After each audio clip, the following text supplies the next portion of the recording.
சரியா? அப்படி ஏதாச்சும் உங்களுக்கு விளங்காட்டி கட்டாயம் கேளு. அப்ப பேப்பர் கிளாஸ்லயும் அதான் செய்ய போறோம். அதனால நீங்க வச்சிக்கக்கூடிய பேப்பர் டாக்குமெண்ட்ல நீங்க வச்சிக்கக்கூடிய மெயின்டைன் பண்ணக்கூடிய அந்த புக்ல கட்டாயம் ஒரு தலைப்பு போட்டு, இன்றைக்கு நாங்க டிஸ்கஸ் பண்ண போற தலைப்பு பொருளாதார அமைப்பிட அடிப்படை பிரச்சனைகள் தான் முதலாவது யூனிட். அப்ப அந்த யூனிட் தலைப்பை போட்டு என்னென்ன எக்ஸ்பெக்டட் கொஸ்டின்ஸ் வரலாம் என்றதை மார்க் பண்ணி வைங்க. 2025 ஸ்டூடெண்ட்ஸ்ல எங்கள்கிட்ட வந்தவங்கள்ட்ட கேட்டு பாருங்க, இந்த புக்லெட்ல இருந்து மோஸ்டான எம்சிக்யூ இதோட ரிலேட்டிவான எம்சிக்யூ வந்து இருந்துச்சு. அவங்க வந்து இல்லைன்னு சொன்னாலும் நீங்க கம்பேர் பண்ணி பார்க்கல உங்களுக்கும் ஐடென்டிஃபை பண்ணி சம்டைம் அவங்க ஃபுல்லா புக்லெட்டை படிச்சு இல்லாட்டி ஃபுல்லா புக்லெட்டை செஞ்சு இல்லாட்டி செஞ்சுட்டு மறந்தீங்கன்னா அவங்க சொல்லியும் வந்து இல்லைன்னு சொல்லி, ஆனா வந்தவங்க செஞ்சவங்களுக்கு தெரியும். நான் ஃபீட்பேக்ஸ் எல்லா குரூப்லயும் போட்டிப்பேன். அப்ப இதுல மோஸ்டான எம்சிக்யூஸ் வந்துச்சு. அந்த பாஸ் பேப்பர் டிஸ்கஷன்ஸ் அவங்களுக்கு கம்ப்ளீட் ஆகுங்க. புக்லெட் கம்ப்ளீட்டான டிஸ்கஷன் செய்யப்படலாம் அவங்களுக்கு. அப்ப உங்களுக்கு அந்த சான்ஸ் இதை கம்ப்ளீட்டா செய்யறதுக்குரிய சான்ஸ். அப்ப அதுல எக்ஸ்பெக்டட் கொஸ்டின்ஸ் பார்ட் 2ல நாங்க எடுக்க போறோம். அதையும் கட்டாயம் மார்க் பண்ணுவீங்க. மோஸ்டான எம்சிக்யூ மோஸ்டான பார்ட் 2 கொஸ்டின்ஸும் நாங்க மார்க் பண்ண போறதுதான் வரும் இன்ஷா அல்லாஹ். இது எங்கட சொந்த திறமை, நான் என்ன சொந்த திறமை சொல்லல, என்னை தாண்டி பேப்பர்ல எடுக்கவே இல்லை. மேக்சிமமான எல்லா எம்சிக்யூ ஓவராலா திங்க் பண்ணி எல்லா பார்ட்டையும் திங்க் பண்ணி தான் இந்த புக்ல டீக்குது. சரியா? அதனால அந்த விஷயத்த கட்டாயம் மார்க் பண்ணிக்கோங்க. ஓகே, அப்ப நான் முதலாவது கேள்விக்கு வாரேன்.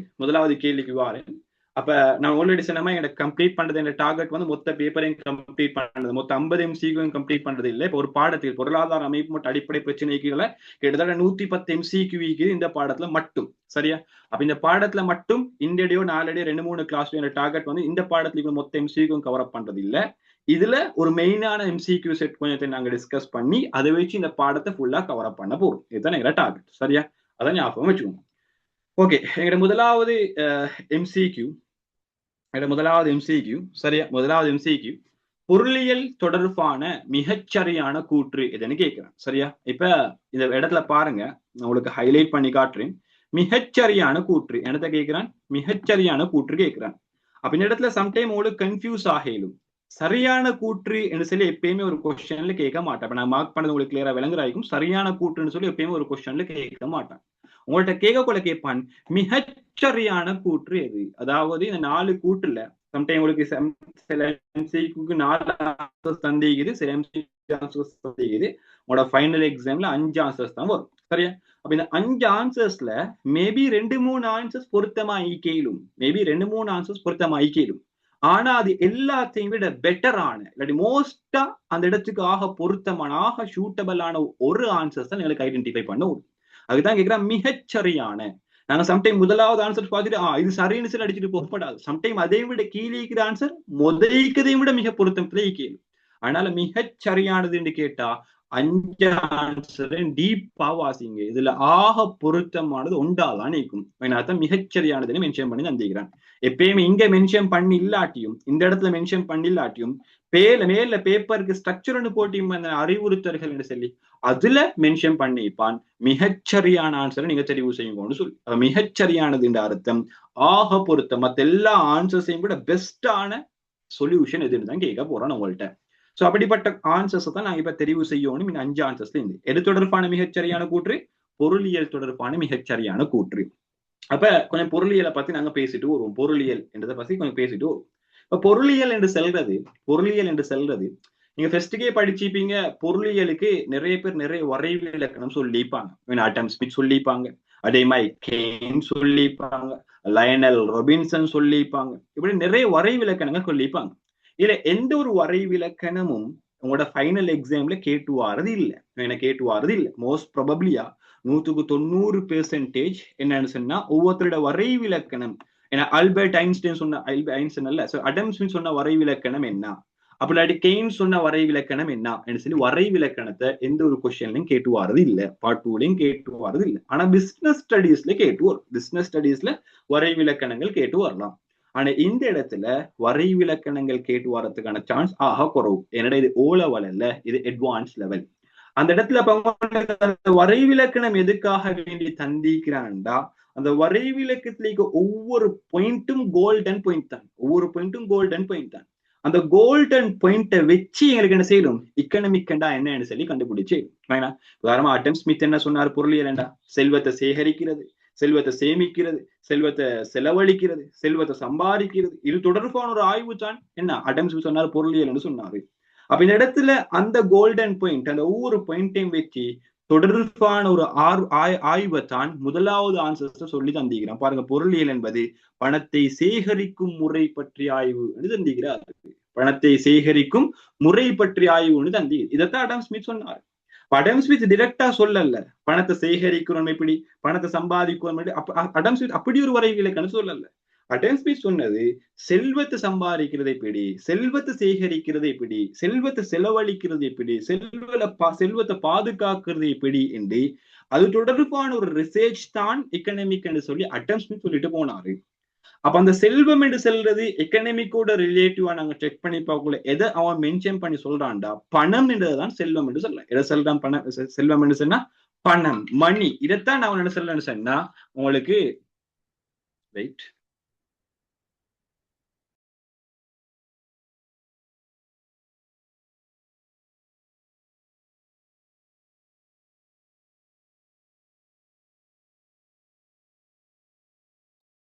சாரி, கோலன் வந்துச்சு சார். அடம் ஸ்மித் அதைத்தான் என்ன சொல்லணும்னு சொன்னா பொருளியல் என்று சொல்றாங்க. அதைத்தான் பொருளியல் என்று சொல்றாங்க. பணத்தை சம்பாதிக்கணும், பணத்தை செலவழிக்கணும். இந்த உலகமே அதுக்கு பின்னால தானே ஓடிக்கொண்டிருக்குது.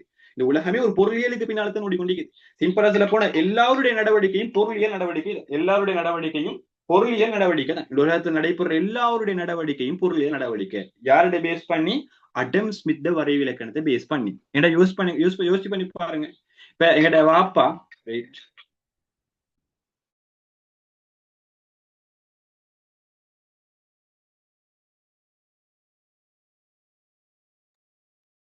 ரைட் சரியா. அப்ப அடம் ஸ்மித் வரைவிலக்கணத்தை யூஸ் பண்ணி பாருங்க. அடம் ஸ்மித் சொன்ன வரைவிலக்கணம் என்னன்னா செல்வத்தை சம்பாதிக்கணும் எப்படின்னு சொல்லி. இப்ப இன்றைக்கு உதாரணமா சிம்பிளா யோசிங்க. உங்களோட வாப்ப வெள்ளைக்கு பஜாருக்கு போறதுக்கான ரீசன் என்ன? உங்களுக்கு ஏதாச்சும் சம்பாதிச்சு கொண்டு வாரத்துக்கு, விளங்கினா?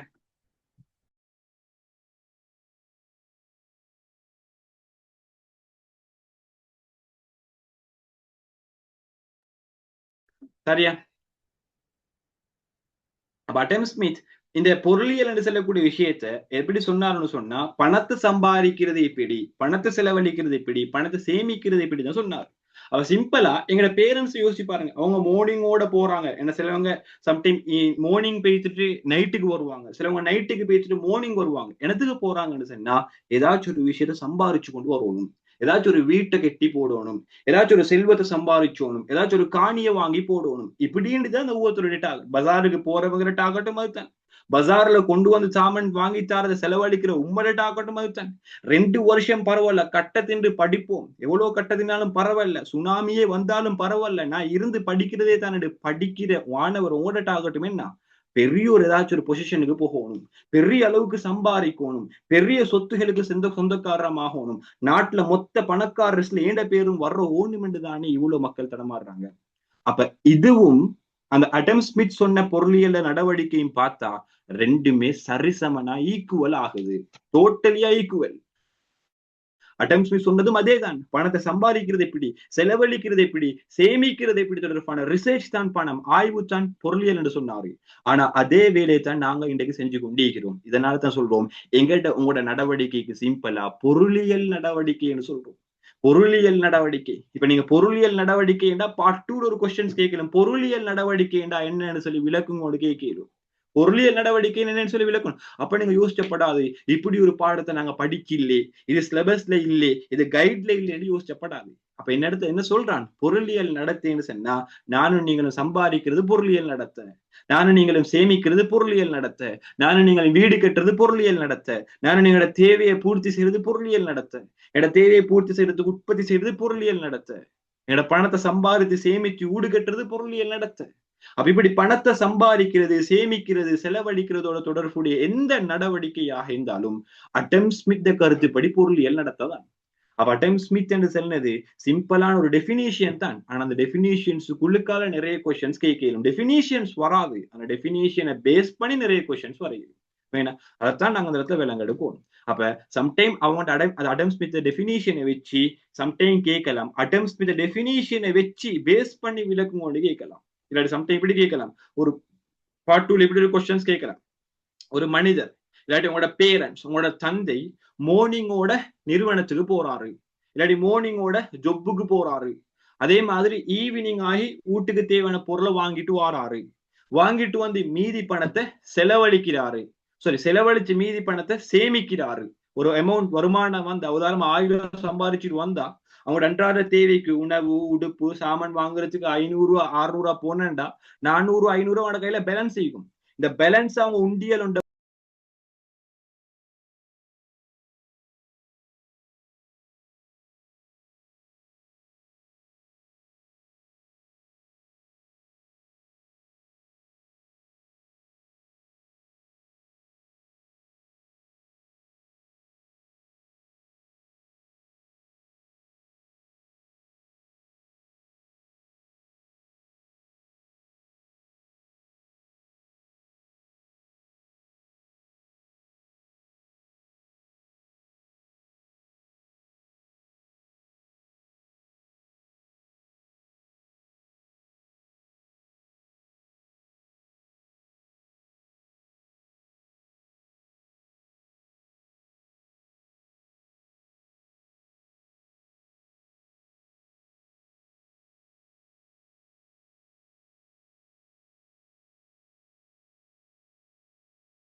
ஒன் மினிட் வெயிட் பண்ணுங்க. சின்ன கனெக்ஷன் இஷ்யூ டக்குண்டு ஒரு வேண்டாம்.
ஓகே, நான் ஸ்கிரீன் பண்ணிக்க இதுவும் வீடியோவும் கிளியர் தானே?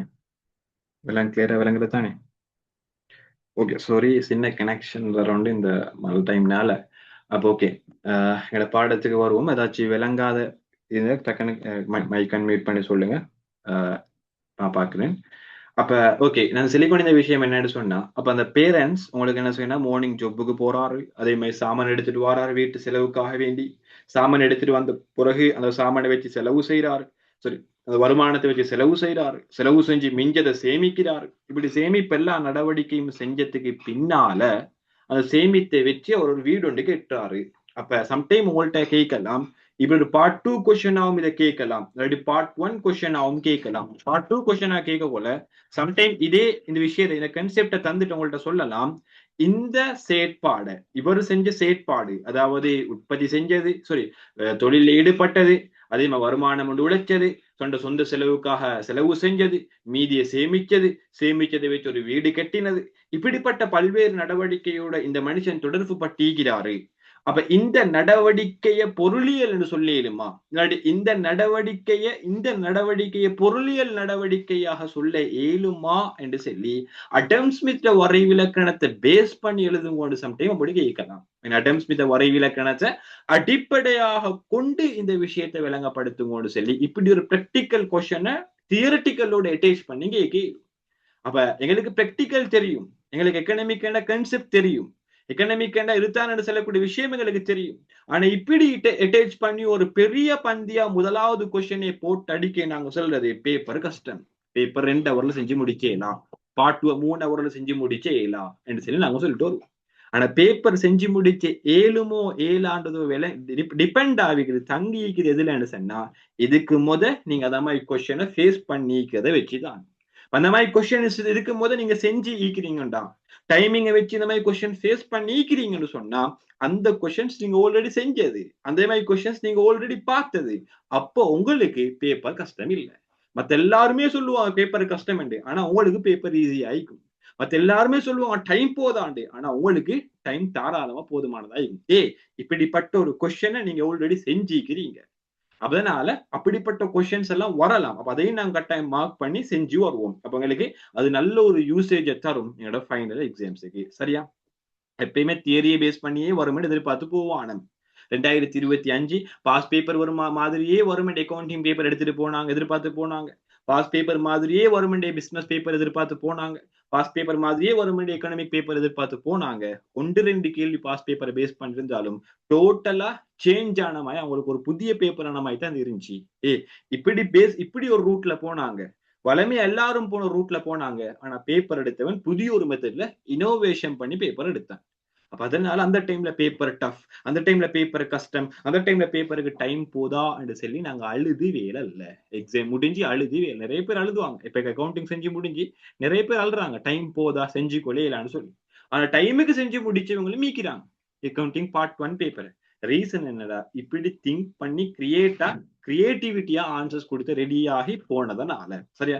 அதனால நாங்க அப்படிப்பட்ட கொஸ்டின்ஸையும் பாஸ் பேப்பரையும் தாண்டி மாடல் பேப்பர்ஸையும் தாண்டி நாங்களும் கொஸ்டின்ஸை கிரியேட் பண்ணுவோம். அப்ப அப்படிப்பட்ட கொஸ்டின்ஸும் உங்களுக்கு ஃபைனல் எக்ஸாம் உதவி செய்யும். ஸோ அதனால நான் சொன்ன ஒரு கொஸ்டின்ஸ் அப்படி வரையிலும் சான்ஸ் எதிர்பார்க்க எங்களுக்கு ஏழான்னு சொல்லி ஏல தானே, பாஸ் பேப்பர்ல வந்தில்ல மாடல் பேப்பர்ல வந்தில்லைன்னு சொல்லி வர ஏழான்னு சொல்ல இயலா. அப்படிப்பட்ட ஒரு கொஸ்டின்ஸும் வரையிலும். நான் சொன்ன மாதிரி அந்த நடவடிக்கையை அடம் ஸ்மித் கருத்தை வச்சு இது பொருளியல் நடவடிக்கையா என்று கேட்க. இந்த நடவடிக்கை பொருளியல் நடவடிக்கை என்றத அடம் ஸ்மித் பொருளியலுக்கான வரைவிலக்கணத்தை வச்சு உறுதிப்படுத்துங்கன்னு சொல்லி வரையிலும் 4 மார்க்ஸுக்கு. அப்ப இந்த டைம்ல நீங்க ஆன்சர் கொடுக்க போல கட்டாயம் உங்களுக்கு அடம் ஸ்மித் டெபினிஷன்ஸ் தெரிஞ்சிக்கணும். ஆக குறைஞ்சது பாடமாக்கி இல்லாட்டியும் கன்செப்டை சரி விளங்கிக்கணும். இதைத்தான் அடம் ஸ்மித் சொல்லி வச்சுக்கிறான கன்செப்டையும் விளங்கிக்கணும். அதனால அப்படி இல்லாட்டி செய்யலாம். ஃபுல்லா பாடமாக்க வேண்டிய அவசியம் இல்லை, கன்செப்ட் விளங்கி இருந்தா இந்த விஷயம் தான் அடம் ஸ்மித் டெபினிஷன்ல சொல்றேன்டா, அந்த விஷயத்தை பேஸ் பண்ணி உங்களுக்கு ஃபுல் மார்க்ஸை கரெக்ட் எடுத்துக்கொள்ளு, கலெக்ட் பண்ணிக்கொள்ளு. சரியா? அப்ப இந்த இடத்துல நீங்க ஃபர்ஸ்ட்டுக்கு சொல்லணும், அடம் ஸ்மித் சொல்றால் பொருளியலுக்கு இப்படிப்பட்ட ஒரு டெபினிஷன் தான் சொல்லியிருக்கிறாரு. அப்ப அந்த டெபினிஷன் இருக்கக்கூடிய நடவடிக்கை ஒவ்வொன்றும், அந்த டெபினிஷன்ல சொல்லப்பட்ட ஒவ்வொரு நடவடிக்கையும் பொருளியல் நடவடிக்கையாக எங்களுக்கு கருதே. அதில் அவர் சொல்லிக்கிற விஷயம் என்ன, பணத்தை சேகரிக்கிறது, பணத்தை செலவழிக்கிறது, பணத்தை சேமிக்கிறது, பணத்துக்கான முதலீடுகளை செய்யறது, இதெல்லாமே பொருளியலா சொல்லுகிறாரு. அப்ப இதெல்லா நடவடிக்கையும் எங்களுக்கு பொருளியல் நடவடிக்கைகளுக்கு தாராளமாக கொண்டு வர இயலும் என்று சொல்லலாம். சரியா? அப்ப அதுக்கு பிறகு இந்த நடவடிக்கைகளை இந்த மனிதர் செஞ்சிருந்தா, இந்த மனிதருடைய நடவடிக்கையும் அடம் ஸ்மித்துடைய வரைவிலக்கணத்தை பேஸ் பண்ணி எங்களுக்கு பொருளியல் நடவடிக்கையா எடுக்கிறதுல எந்த ஆட்சேபனையும் இல்லை. டிரெக்டா உங்களுக்கு எடுக்க எந்த பிரச்சனையுமே இல்லைன்னு சொல்லி ஒரு எக்ஸ்ட்ரா ஒரு பாயிண்ட போட்டுட்டு ஃபைனலா அவங்களுக்கு என்ன சொல்லணும்னு சொன்னா, இந்த நடவடிக்கை அவருடைய நடவடிக்கையோட ஒத்து போறதான்னு சொல்லி சமரைஸ் பண்ணி காட்டு.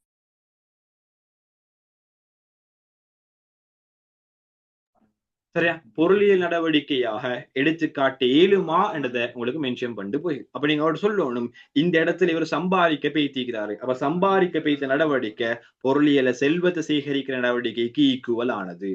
இவர் செலவு செஞ்சுக்கிறார் வீட்டு செலவுக்கு, இது செல்வத்தை செலவு செய்கிற நடவடிக்கைக்கு ஈக்குவல் ஆனது. இவர் சேமிச்சுக்கிறாரு, இந்த சேமிப்பு நடவடிக்கை செல்வத்தை சேமிக்கிறதுக்கு ஈக்குவல் ஆனது. அதே மாதிரி இவரு என்ன செஞ்சுக்கிறாருன்னு சொன்னா ஃபைனலா முதலீடு செஞ்சுக்கிறார், ஊட்ட வாங்கிக்கிறாரு. அப்ப இந்த நடவடிக்கை எக்கனாமிக்ல படி அந்த பொருளியல் வரைவிலக்கணப்படி அடம்ஸ் வரைவிலப்படி முதலீடு செஞ்சுக்கிறதுக்கு ஈக்குவலா ஆகிக்கிட்டு. சோ இந்த 4 ஆக்டிவிட்டிஸும் அவர் சொன்ன 4 வரைவிலக்கணத்துல சொல்லப்பட்ட பொருளியல் செயற்பாடுக்கு ஈக்குவல். சோ இதனால எங்களுக்கு டெஃபினிட்லாவே எப்சல்யூட்லாவே இந்த 4 நடவடிக்கையையும் பொருளியல் நடவடிக்கையாக கருத இயலும் என்று 100% கீழே லாஸ்ட் பாயிண்ட்ல அடிச்சுட்டு வரும். அப்ப 4க்கு 4 தர இயலாம், 4க்கு 4 தராமிக்கே இயலாம். ஃபுல் கம்ப்ளீட்டான ஆன்சர். டெபினிஷன்ல எக்ஸ்பெக்ட் பண்ண விஷயமும் சொல்லிக்கிறீங்க, அவன் அந்த பொருளியல் அட்டம்ஸ்மி சொல்லப்பட்ட டெபினிஷனும் இவரு சொன்ன கருத்தும் ஈக்குவல் என்று சொல்லி நீங்க என்ன செஞ்சுக்கிறீங்க, சமரைஸ் பண்ணி காட்டிக்கிறீங்க. சோ இந்த இடத்துல எந்த இடத்துல வெட்டே இயலாம். அப்ப இதுக்கு ஒரு பேஜ் தேவைப்படுமா? இல்ல, ஒரு அரை பேஜுக்குள்ளுக்கு ஆன்சர் கொடுத்தாச்சு. நிறைய கிளாஸஸ்ல சொல்லி தருவாங்க 4 மார்க்ஸ் ஒரு பேஜ் கொடுக்குவோம், ஒரு பேஜ் கொடுக்குவோம் தேவை இல்லை. அப்படின்னு சொன்னா 25 பக்கம் நீங்க ஆன்சர் பண்ண வேண்டி வரும். 25 பக்கம் ஆன்சர் பண்ண வேண்டிய தேவையில்ல. ஜஸ்ட் ஒரு 15, 14, 14, 15 பேப்பர் பண்ணினாலும் ஓகே. 10, 11 அந்த அளவுல பக்கத்துக்குள்ளுக்கு பண்ணியிருந்தாலும் ஓகே. அப்படி பண்ணியிருந்தாலும் ஏ என்று சொல்லக்கூடிய ஸ்டாண்ட் லெவல்ல அந்த பேப்பர் ஈக்குதுன்னு அர்த்தம். சரியா? அதனால இந்த இடத்துல அப்படிப்பட்ட ஒரு டெபினிஷனை பேஸ் பண்ணி ஒரு கொஸ்டின்ஸ் கேட்டு வரலாம், அதையும் கட்டாயம் ஆட் பண்ணிக்க முடியும். அப்ப இந்த இடத்துல அடம் ஸ்மித்ல டெபினிஷன் நான் சொல்ல வரல பெர்ஃபெக்டா எக்கனாமிக்ன்றதுக்கான டெபினிஷனுக்கு ஒத்து போறேன்னு சொல்லல.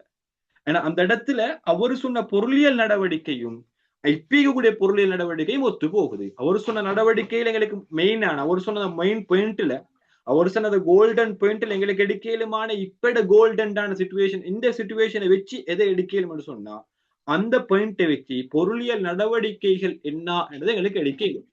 ஆனா பொருளியல் என்றதுக்கு வரைவிலக்கணம் அவரோட பெஸ்டா இருந்தாலும் 1776 தான் இந்த வரைவிலக்கணத்தை சொல்லுகிறாரு. அடம் ஸ்மித் சொன்னது 1776. 2025 பார்க்க கொள்ள, இந்த கரண்ட் சிச்சுவேஷனோட பார்க்க கொள்ள, ஜென் இசட்டோட பார்க்க கொள்ள இந்த டெபினிஷன் அந்த டெபினிஷனோட ஒத்து போகாது, இந்த சிச்சுவேஷன் அந்த சிச்சுவேஷனோட ஒத்து போகாது. அப்ப இந்த டெபினிஷன் அந்த டெபினிஷனோட ஒத்து போகாது, இந்த சிச்சுவேஷன் அந்த சிச்சுவேஷனோட ஒத்து போகாது. சோ அதனால அந்த டெபினிஷன் இன்றைய காலகட்டத்துக்கு மிக பொருத்தமானது அல்ல. ஆனா என்ன, டெபினிஷன் சரியானது, டெபினிஷன் எந்த பிழையும் இல்லை, சொன்ன டெபினிஷன் ஓகே. ஆனா மிக பொருத்தமான டெபினிஷன் அல்ல இன்றைய கால சிச்சுவேஷனை பொறுத்த வரைக்கும். இதுதான் வித்தியாசம், இதுதான் வித்தியாசம். ஆன்சர் சரி, டெபினிஷன் சொன்ன டெபினிஷன் சரி. முதலாவது ஆன்சர் மாத்தம் சொல்லிக்கலாம், பொருளியல பணத்தை சேகரிக்கிற முறை பற்றிய ஆய்வு. அடம் ஸ்மித் மாத்தம் சொல்லிக்கலாம், செல்வத்தை சேகரிக்கிற தொடர்பான ஆய்வு, செல்வத்தை செலவழிக்கிற தொடர்பான ஆய்வு, செல்வத்தை சேமிப்பு தொடர்பான ஒரு ஆய்வு. இதுதான் பொருளியல் சொல்லுகிறார். அப்ப அவர் சொன்ன டெபினிஷன் இந்த இடத்துல பிழையாக அல்ல, ஆனா அது இன்றைய சிச்சுவேஷனுக்கு மோஸ்ட் சூட்டபிள் இல்லை, ஆக பொருத்தமான டெபினிஷன் இல்லை. அப்ப அதனால எங்கள்கிட்ட கேட்கிறது சரியானதல்ல, மிகச்சரியானது. அதனால எங்களுக்கு இந்த டெபினிஷனை வெட்டிட்டு போக இயலும். இப்ப அந்த டெபினிஷன் சரியாக இருந்திருந்தா, அடம் ஸ்மித் டெபினிஷன் கரண்ட் சிச்சுவேஷன்ஸ்க்கு பொருத்தமாக இருந்திருந்தா, அதுக்கு பிறகு அந்த லயனல் ரொபின்சனோ, அதுக்கு பிறகு அந்த கெய்ன்ஸோ யாருமே என்ன செய்யல, ஜேக்கப் வைனரோ கடைசியா பொருளியல் தொடர்பான அறிமுகம், பொருளியல் தொடர்பான வரைவிலக்கணத்தை கடைசியா முன் வச்ச பொருளியல் அறிஞர் யாருன்னு சொன்னா ஜேக்கப் வைனர். சம்டைம் கேட்டு வரலாம் எம்சிக்கு, நினைவு வச்சுக்கோ, ஜேக்கப் வைனர். அப்ப அவர் என்ன வரைவிலக்கணத்தை சொன்னாருன்னு சொன்னா எல்லா மட்டும் கடைசி சொல்ல அந்த சொன்ன வரைவிலக்கணத்தை. அப்ப இப்படி ஒவ்வொருத்தரும் வரைவிலக்கணம் சொல்றதுக்கான ரீசன் என்னன்னு சொன்னா, ஒவ்வொருத்தரும் வரைவிலக்கணம் சொல்றதுக்கான ரீசன் என்னன்னு சொன்னா, யாராச்சும் செட் போடுறேன்னா இந்த அகமது ஜெயின் சொல்லக்கூடிய செட்டுக்கே செட் போடுங்க.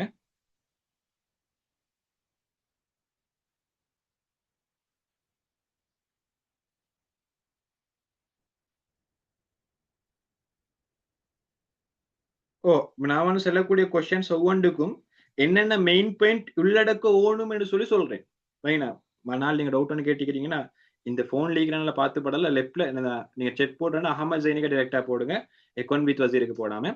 அப்ப நான் வந்து ஒரு கொஸ்டின்ஸும் தரக்கொல, இப்போ ஒரு கொஸ்டின்ஸும் தரக்கொல கொஸ்டின்ஸுக்கான ஆன்சர்ஸ் என்னென்ன மெயின் பாயிண்ட் இன்க்ளூட் ஆகி ஈக்கோ ஒண்ணுமென்னு தாரேன். அப்ப அதையும் கட்டாயம் மார்க் பண்ணிக்கோங்க. அப்ப நீங்க அதையும் வச்சு செப்பரேட்டான ஆன்சர் அமைச்சிடும். உங்களுக்கு இந்த பாடே காட்டி தர இந்த விஷயத்தை செய்யுங்கன்னு சொல்லி நீங்க செஞ்சுட்டு எனக்கு ஆன்சர்ஸ் அனுப்புங்க, நான் டைமிங் பார்த்து உங்களுக்கு இதை கன்ஃபார்ம் பண்ணி இன்னும் ஏதாவது செக் பண்ணணும்னு அந்த இடத்துல பண்ணி தான் சரியா. அப்ப அது வந்து பெட்டரா ஆயிக்குமே நம்பர். நான் ஃபுல்லா நான் உங்களுக்கு ஆன்சர்ஸை தந்தா நீங்க ஆன்சர்ஸ் பாடமாறி கொண்டு தான் போவீங்க. இப்படி ஒரு கொஸ்டின்ஸ் வரும்னு சொன்னேன். அதனால ஆன்சர்ஸ்க்கு என்னென்ன ஆன்சர்ஸ் இன்க்ளூட் பண்ணிக்கணும்னு சொல்லி மெயின் பாயிண்ட்டை மட்டும் தாரேன். அந்த மெயின் பாயிண்ட்டை வச்சு நீங்க ஒரு ப்ரிப்பேரான ஒரு ஆன்சரை உருவாக்கணும். சரியா, அது சிம்பிள் தான் உருவாக்குறது. அப்ப உருவாக்கிட்டு எனக்கு டவுட் கேட்கறேன்னு சொன்னா அனுப்புங்க கொஸ்டினோட, இதுதான் ஆன்சர் நான் உருவாக்கினேன்னு சொல்லி. அப்ப அந்த இடத்துல திருத்தணும்னு சொன்னா நான் உங்களுக்கு உடனே திருத்தி ரிப்ளை வந்து தான். சரியா, கிளியரா மனால் செக் போட்டுன்னு சொன்னா இந்த இந்த இதுக்கு போய் செக் போடுங்க.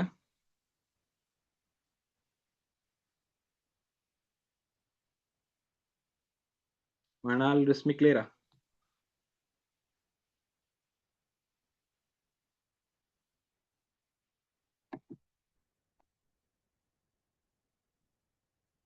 ஓகே கிளியர் தானே? அப்ப ஐ திங்க் டவுட் இல்லைன்னு நினைக்கிறேன் வேற யாரும். சரியா, அப்ப அப்படிப்பட்ட ஒரு கொஸ்டின்ஸ் எங்கள்கிட்ட கேட்கல. அப்ப நான் சொன்ன மாதிரி அடம் ஸ்மித் வரைவிலக்கணம் சொன்ன பிறகு பொருளியல் தொடர்பான வரைவிலக்கணம் நிப்பாட்டப்பட்டுச்சா? இல்ல. அதனை தொடர்ந்து வந்த ஒவ்வொரு டெபினிஷனாரும் அல்லது ஒவ்வொரு பொருளியலாளரும் புதிய புதிய வரைவிலக்கணம் முன் வச்சாங்க. இப்படி முன்வைக்கிறதுக்கான ரீசன் என்னன்னு சொன்னா இவர் இருந்த சிச்சுவேஷன்ஸ் வேற, அடம் ஸ்மித் இருந்த பொருளியல் சிச்சுவேஷன் வேற, அடம் ஸ்மித் சூழ இருந்த பொருளாதார காரணிகள் வேற, அடம் ஸ்மித் இருந்த டைம்ல பொருளாதார காரணிகள் மாறின பேட்டர்ன் வேற. ஆனா அதுக்கு பிறகு வரக்கூடிய ஒவ்வொரு பொருளியல் அறிஞர்களும் அவருடைய டைம்ல அந்த பொருளியல் மாறிகள் அவங்கள சூழிக்கக்கூடிய காரணிகள் மாறின பேட்டர்ன் வேற. இதனால இவங்க இதை வச்சு திங்க் பண்ணி பொருளியல் என்ற இதுன்னு சொல்லி அடம் ஸ்மித் சொல்லிக்கிறார்கள். அதுக்கு பிறகு வந்த ஒவ்வொரு பொருளியல் அறிஞரும் இந்த பேட்டர்னுக்கு ஏத்த மாதிரி சேஞ்ச் ஆகி, இந்த சிச்சுவேஷனுக்கு ஏத்த மாதிரி சேஞ்ச் ஆகி ஒரு புதிய வரைவிலக்கணத்தை முன் வச்சுக்கிறாங்க. அப்ப இதனால அடம் ஸ்மித் சொன்ன வரைவிலக்கணத்தை விட பெஸ்டான வரைவிலக்கணம் லயனல் ராபின்சன் சொன்னது. அதுக்கு பிறகு புதுசா வந்த ஒரு வரைவிலக்கணம், அதையும் விட சிறந்த வரைவிலக்கணம் தான் யாரு? கெய்ன்ஸ் சொன்ன வரைவிலக்கணம். இதனால நாங்க சொல்லுவோம் கெய்ன்ஸ் நவீன பொருளியல்ல தந்தைன்னு சொல்றதுக்கான ரீசனே அதுதான். அவர்தான் முதல்ல அருமையோட பிரச்சனையை சொல்லி தெரிவு மாற்று பயன்பாடு அருமை எல்லாத்தையும் வச்சு ஒரு டெபினிஷன் சொல்லிக்கிறார். அப்ப அதனாலதான் அவர் நாங்க நவீன பொருளியல்ல தந்தைன்றே சொல்றோம். அப்ப இப்படி அவர் சொல்றதுக்கான ரீசன் அவர் ஈக்கக்கூடிய சிச்சுவேஷனை வச்சு அவர் ஒரு வரைவிலக்கணத்தை சொல்லிக்கிறாரு. சரியா, அப்ப இப்படி ஒவ்வொருத்தரும் ஒவ்வொரு வரைவிலக்கணத்தை சொல்லிப்பாரு. எல்லாருடைய வரைவிலக்கணமும் சரியானது தான். ஆனா இப்பீக சிச்சுவேஷனுக்கு மிகச்சரியானது அல்ல. இப்பீக சிச்சுவேஷனுக்கு மிகச்சரியானது அல்ல. ஞாபகம். அதனாலதான் நான் முதலாவது ஆன்சரை வெட்டினேன். இது சரியானது ஆனா மிகச்சரியானது இல்லைன்னு சொல்லி. சரியா, அப்ப பொருளியலுக்கு நிறைய பேர் நிறைய விளைவிலக்கம் சொல்லிக்கிறாங்க. சிம்பிளா பொருளியலுக்கு இன்னொரு வரைவிலக்கணம் சொல்லப்பட்டது இது ஒரு சமூக விஞ்ஞானம் என்று சொல்லிக்கிறாங்க. அடுத்த ஆன்சர்ஸை வாசிக்கிறதுக்கு முன்னால அடுத்த ஆன்சர்ஸும் சொல்லிக்கிறான் ஒரு விஞ்ஞானம் என்று சொல்லிக்கிறேன், இன்னொரு விஞ்ஞானம் என்று சொல்லிக்கிறேன். அடுத்த ஆன்சர்ஸ் என்ன சொல்லிக்கிறேன்னு சொன்னா ஒரு விஞ்ஞானம். நான் அருமையான சொல்லக்கூடிய கன்செப்டுக்கு வர்றதுக்கு முன்னால சொல்றேன் விஞ்ஞானம் என்று சொல்லிக்கிறேன். விஞ்ஞானம் சரியா, பொருளியலுக்கு இன்னொரு வரைவிலக்கணம் சொல்லிக்கிறாரு விஞ்ஞானம். உங்களோட ரெண்டாவது ஆன்சரும் சொல்லிக்குது இது ஒரு விஞ்ஞானம் என்று சொல்லிக்கிறாங்க. இப்ப பொருளியல் என்று சொல்றது ரியலாவே ஒரு சயின்ஸ் தான். ரியலாவே ஒரு சயின்ஸ். இது உண்மையிலே ஒரு சயின்ஸ் தான்.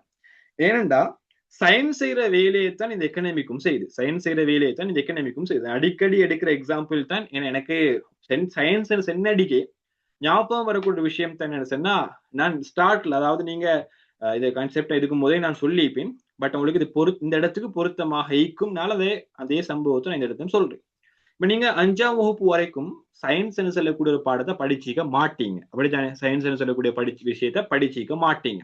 5ஆம் வகுப்பு வரைக்கும் நீங்க படிச்சுக்கிற பாடம் வந்து சுற்றாடல் தான் பேசப்பட்டிருக்கும். சுற்றாடல் தான் நீங்க படிச்சுப்பீங்க. அப்ப சுற்றாடல் என்று சொல்லக்கூடிய பாடத்துல இல்ல, நீங்க 6ஆம் வகுப்புக்கு வந்துட்டு முதலாவது சயின்ஸ் சொல்லக்கூடிய பாடத்தை முதலாக பார்த்திப்பீங்க. சுற்றாடலோட ஈக்குவலான பாடம் தான் கிட்டத்தட்ட. ஆனா இது கொஞ்சம் வித்தியாசமான ஒரு கன்செப்டை உள்ளடக்கிய ஒரு விஷயம். அதுல உங்களுக்கு ஞாபகம் மீகுதா தெரியா? எங்களுக்கு உங்களுக்கு எல்லாம் ஒரே சிலபஸ் தான். ஏன்னா உங்களை விட 10 வருஷம் 15 வருஷம் மூப்பில ஜஸ்ட் 2 வருஷம் 3 வருஷம் தான் மூப்பு. அதனால உங்களுக்கும் எங்களுக்கும் வந்து ஒரே சிலபஸ் தான். அதனால ஞாபகம் இருக்குது ஃபெஸ்டிக்கே சயின்ஸ் புக் 6ஆம் வகுப்புல ஃப்ரண்ட் பேஜை திறந்தடிக்கே ஞாபகம் இருக்குது ஃபோட்டோ ஒன்று இருந்துச்சு. சம்டைம் உங்களுக்கு ஞாபகம் இருக்குமா தெரியா, ஞாபகம் இருக்கிறவங்க கரெக்டாக ஞாபகம் ஊட்டி பாருங்க. அப்படி இல்லாட்டி இப்ப கூட சிலபஸ் மாறிக்குமா தெரியும், இப்ப மாறினதானே புதுசா, அப்படி இல்லாம பழைய சிலபஸ் மாறிக்காட்டி உங்களுக்கு தேவைப்படுறேன்டா மேல் அதிகரிக்கு உங்களுக்கு அந்த போட்டோ கொஞ்சம் இது பாருங்க. அது என்ன கன்செப்ட் சொன்னா, ஒரு மரம் அடியில நெருப்பொண்டு பத்தி கொண்டு இருக்குது, என்ன செஞ்சு கொண்டு இருக்குது, நெருப்பொண்டு பத்தி கொண்டு இருக்குது. அப்ப நெருப்பொண்டு பத்தி கொண்டு இதுதான் கார்ட்டூன். இப்ப நாங்க கார்ட்டூன்ல இப்ப ஏஐ மாதிரி அப்ப வந்து கார்ட்டூன் போட்டோ தான் பண்ணியிருந்தாங்க. அப்ப நெருப்பொண்டு பத்தி கொண்டிருக்குது, நெருப்புல இருந்து புகை வெளியே உசக போறதோட நெருப்புட துணிக்கைகளுக்கு தானே, அதாவது நெருப்புட சாம்பல் மாதிரி துண்டு துண்டு வரும் தானே, நீங்க பாத்திப்பீங்க காடு ஒன்று பத்துலன்னா உங்க வீட்டுக்கும் துண்டு துண்டு வந்திருக்கும். அப்படிப்பட்ட துண்டு கீழே போகாம மேல பெய்து கொண்டு இருக்குது என்று சொல்லி ஒரு கன்செப்ட் வந்து போட்டோல போடப்பட்டிருக்குது. அப்ப இதை பார்த்த சூழ இருந்த மாணவர்கள் போட்டோ அடிக்கிறாங்க, சூழ இருந்த மாணவர்கள் என் கூற்று துப்புரவு செய்யற ஒருத்தர் பார்க்கிறாரு, என்ன ரீசனுக்காக மேல போகும் என்று யோசிக்கிறாரு, என்ன ரீசனுக்காக மேல போகும் என்று யோசிக்கிறாரு. அப்ப அதுக்கு யோசிச்சு யோசிச்சு யோசிச்சு நிறைய காரணங்களை தேடி பல விஷயங்களை ரிசர்ச் பண்ணிட்டு ஃபைனலா ஒரு முடிவை கண்டுபிடிக்கிறாரு. புவி ஈர்ப்பு விசை தான் இதுக்கு காரணம். புவி ஈர்ப்பு விசையில பாரமான பொருள் எப்பயுமே மேல போகாது, கீழே தான் வரும். பாரமற்ற பொருள் எப்பயுமே கீழே வராது, மேலத்தான் போகும் என்று சொல்லி புவி ஈர்ப்பு விசை தான் இதுக்கு காரணம் என்று சொல்லி ஃப்ரண்ட் பேஜ்ல ஒரு டீடைல்ஸோட ஒரு விவரத்தை போட்டிருப்பாங்க. அப்போ ஓவராலா அந்த படத்தை அந்த முதலாவது பாயிண்ட்ல போடுறதுக்கான ரீசன், 6ஆம் வகுப்புல இந்த பாயிண்ட் ஆஃப் வியூல போடுறதுக்கான ரீசன் என்னன்னா, இதே வேலை தான் நாங்க 13ஆம் வகுப்பு வரைக்கும் செய்ய போறோம். இதே வேலை தான் சயின்ஸ் பயோ எடுத்த இவங்க டாக்டர் ஆனாலும் செய்ய போறாங்க. என்னத்தை செய்ய போறாங்க, ஒரு பிரச்சனையோட பாக்குறாங்க. என்ன பிரச்சனை, அந்த போட்டோவை பொறுத்த வரைக்கும் துணிக்கைகள் மேல போற, ஏன் மேல போற, இதுதான் பிரச்சனை. முதலாவது ஐடென்டிஃபை பாக்குறாங்க, பார்க்க கூட தான் ஒரு பிரச்சனை வருது. உலகத்துல பார்வை இல்லாதவனுக்கு பிரச்சனை குறவு, கேள்வி இல்லாதவனுக்கு பிரச்சனை குறவு. நாங்க பாக்குறது கேட்கறது தொடுறது இதனாலதான் பிரச்சனை வருது. யோசிச்சு பாருங்க, வெள்ளமெடு சொல்லக்கூடிய கன்செப்ட பார்த்தில்லாட்டி பிரச்சனை அவனுக்கு இல்ல, அவனுக்கு மண்டையில ஒரு கன்செப்ட் ஓடாது. வெள்ளமெடுத டிரெக்டா பார்த்தவங்களுக்கு விளங்குது இது ஒரு பிரச்சனைன்னு சொல்லி, அந்த விஷயத்த கேட்டவங்களுக்கு விளங்குது இது ஒரு பிரச்சனைன்னு சொல்லி. கேட்கறதுக்கு பாக்குறதுக்கு இல்லாட்டி பிரச்சனையான விஷயத்த எங்களுக்கு கண்டுகொள்ள இயலா. ஆனா முதலாவது ஒரு விஷயம் பாக்குறோம், பாக்குறதா தான் கேள்வி வருது, பிரச்சனை ஒன்று வருது. என்ன பிரச்சனை, துணிக்கைகள் மேல போற. ரெண்டாவது என்ன ரீசன்ஸ் தேட போறோம். அப்படித்தானே, பிரச்சனை சட்டையை கண்டு சும்மைக்கிறல்ல, ரீசன்ஸ் தேட போறோம். அப்ப ரீசன்ஸ் தேடக்கூட தான் நிறைய ரீசன்ஸ் வரும். இதுல ஒரு கரெக்டான ரீசன்ஸை எடுத்து அதைத்தான் சொல்யூஷனா கொடுக்கணும். இதைத்தான் ஃப்ரண்ட் பேஜ்ல சொல்லிக்கிற விஷயம். இதே ப்ரொசஸ இதே வேலையை தான் நீங்க கிரேட் 11 11ஆம் வகுப்பு வரைக்கும் படிச்ச சயின்ஸ்லயும் செஞ்சிப்பீங்க. அட்வான்ஸ் லெவல் பயோ எடுத்தனுமே தான் செஞ்சிப்பான். டாக்டர் ஆனவனும் இதைத்தான் செஞ்சு கொண்டிருக்கிறான். நோய் ஒன்று பாக்குறது, ஏன் நோய், என்ன ரீசன் என்று சொல்லி அதுக்கான மருந்து கண்டுபிடிக்கிறது தான் டாக்டர் ஆனாலும் செய்கிற வேலை. அப்ப இந்த வேலைக்கு தான் நாங்க சொல்றோம் சயின்ஸ். இந்த வேலை, இந்த ப்ரொசீஜருக்கு நாங்க சொல்ற பேர் தான் சயின்ஸ். சயின்ஸ் வித்தியாசம் ஒண்ணு வேண்டல்ல, ஒரு விஷயத்தை கண்டு பிரச்சனையை எடுத்து சொல்யூஷனை தேடி ஆன்சரை கொடுக்கணும் தான் சயின்ஸ். எக்கனாமிக்கும் இதே வேலை தான் செய்யுது. உதாரணமா நீங்க மார்க்கெட்டுக்கு போறீங்க.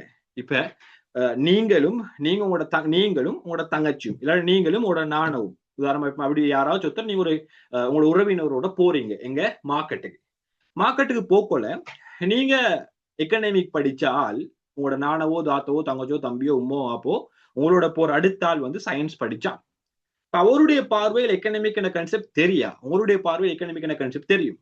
இப்ப நீங்க முதலாவதா போறீங்க ஒரு சில்லறை கடைக்கு போயிட்டு அடிக்கே என்ன செய்றீங்கன்னு சொன்னா, நீங்க நேத்து சில்லறை கடைக்கு போறீங்க, நேத்து போனடிக்கு சில்லறைகளை தக்காளிட விலை 1 கிலோ 100 ரூபான்னு அடிச்சு வச்சிருக்கிறான். 100 ரூபான்னு அடிச்சு வச்சடிக்கு தக்காளியோட விலை குறைவெடு சொல்லி போலினோட நீங்க பாத்திருக்கீங்க, போலினோட காண்றீங்க. தக்காளி எடுக்கிறது பெரிய ஒரு போலி. இந்த கன்செப்ட் அப்படியே கிளியரா விளங்கெடுங்க. அப்ப உங்களுக்கு இந்த ஈஸியா இந்த சாப்டர் பாடத்தை விளங்க எடுக்கிறதுக்கு. அப்ப இந்த போலினாக இருந்து கொண்டிருக்குது. எதுக்கு, தக்காளி எடுக்கிறதுக்காக வேண்டி, தக்காளி எடுக்கிறதுக்காக பெரிய ஒரு போலி. அப்ப இதை பாக்குறீங்க, நீங்க முதலாவது இதை பாக்குறீங்க. ரெண்டாவது நீங்க திருப்பி போறீங்க, பேச்சு பார்த்தா தக்காளியோட விலை 1 கிலோ 1000 ரூபான்னு அடிச்சு வச்சுக்கிறான். போலின்ல இருந்த ஒரு கொசு கூட இல்ல, ஒரு ஈ கூட இல்ல, அந்த தக்காளி எடுக்கிறதுக்கு. அப்ப இந்த இடத்துல உங்களுக்கு ஒரு பிரச்சனை வரும். விலை கூடினதால மக்கள் வாங்காம போறாங்க. இப்ப ஒரு பிரச்சனை உங்களுக்கு கட்டாயம் வரும். ரெண்டு விஷயத்தை நீங்க பாத்தீங்கன்னு சொன்னா உங்களுக்கு கட்டாயம் ஒரு பிரச்சனை வரும். பார்க்கலண்டா பிரச்சனை இருக்காது, பார்த்தே இப்ப பிரச்சனை வந்துச்சு. இப்பதான் நீங்க ரீசன் தேட போறீங்க. என்ன ரீசன், மக்கள்கிட்ட சல்லி இல்லையா, இல்லாட்டி நேற்றுக்கும் இன்றைக்கும் வருமானம் சுனாமி பட்டமை ஸ்ரீலங்கால வெள்ளம் பட்டமை எல்லா சல்லியும் தண்ணியில் அடிபட்டு பெய்துச்சா, இல்லாட்டி கடையில இந்த சாமான் எல்லாம் கண் முன்னிக்கு வெள்ளத்துல அடிபட்டு பெய்துச்சா, இல்லாட்டி கண்ணுக்கு முன்னிக்கு பில்டிங் எல்லாம் சுக்கு நூறாகி கொண்டு பேசிச்சா என்று கேட்டா ஒரு நாள் கூட இப்படி அந்த பிரச்சனையும் நடக்கல அந்த ஊர்ல. அப்பதான் இப்படி நிறைய ரீசன் தேடி தேடி தேடி ஃபைனலா ஒரு ரீசன் அடையாளப்படுத்துறீங்க. விலை குறைஞ்சா மக்கள் கூட வாங்குவாங்க, விலை கூடினா மக்கள் குறைவாக வாங்குவாங்கன்னு சொல்லி கேள்வி விதிதான் இதுக்கு ரீசன் சொல்லி கண்டுபிடிப்பீங்க. இதுதான் எக்கனாமிக் பார்வை. ஆனா இதே சயின்ஸ் பார்க்க போல அவன் வித்தியாசமாய் பார்ப்பான். அவன் பார்ப்பான் வேறொரு பிரச்சனையே. அவன் பார்ப்ப ஒருத்தர் ரோட்ல ஒருத்தன் புழுந்தான்னு சொன்ன திடீரென்று இவனே புழுகிறான். இவன் என்னத்துக்காக புழுகிறான், என்ன நோய்க்கும், இதுக்கு என்ன சொல்யூஷன் கொடுக்கலாம், கிட்னி ஃபெயிலியரா, இல்லாட்டி ஹார்ட் அட்டேக்கா, இல்லாட்டி புற்றுநோயா என்ன சொல்லி அவன் அந்த பக்கம் யோசிப்பான்.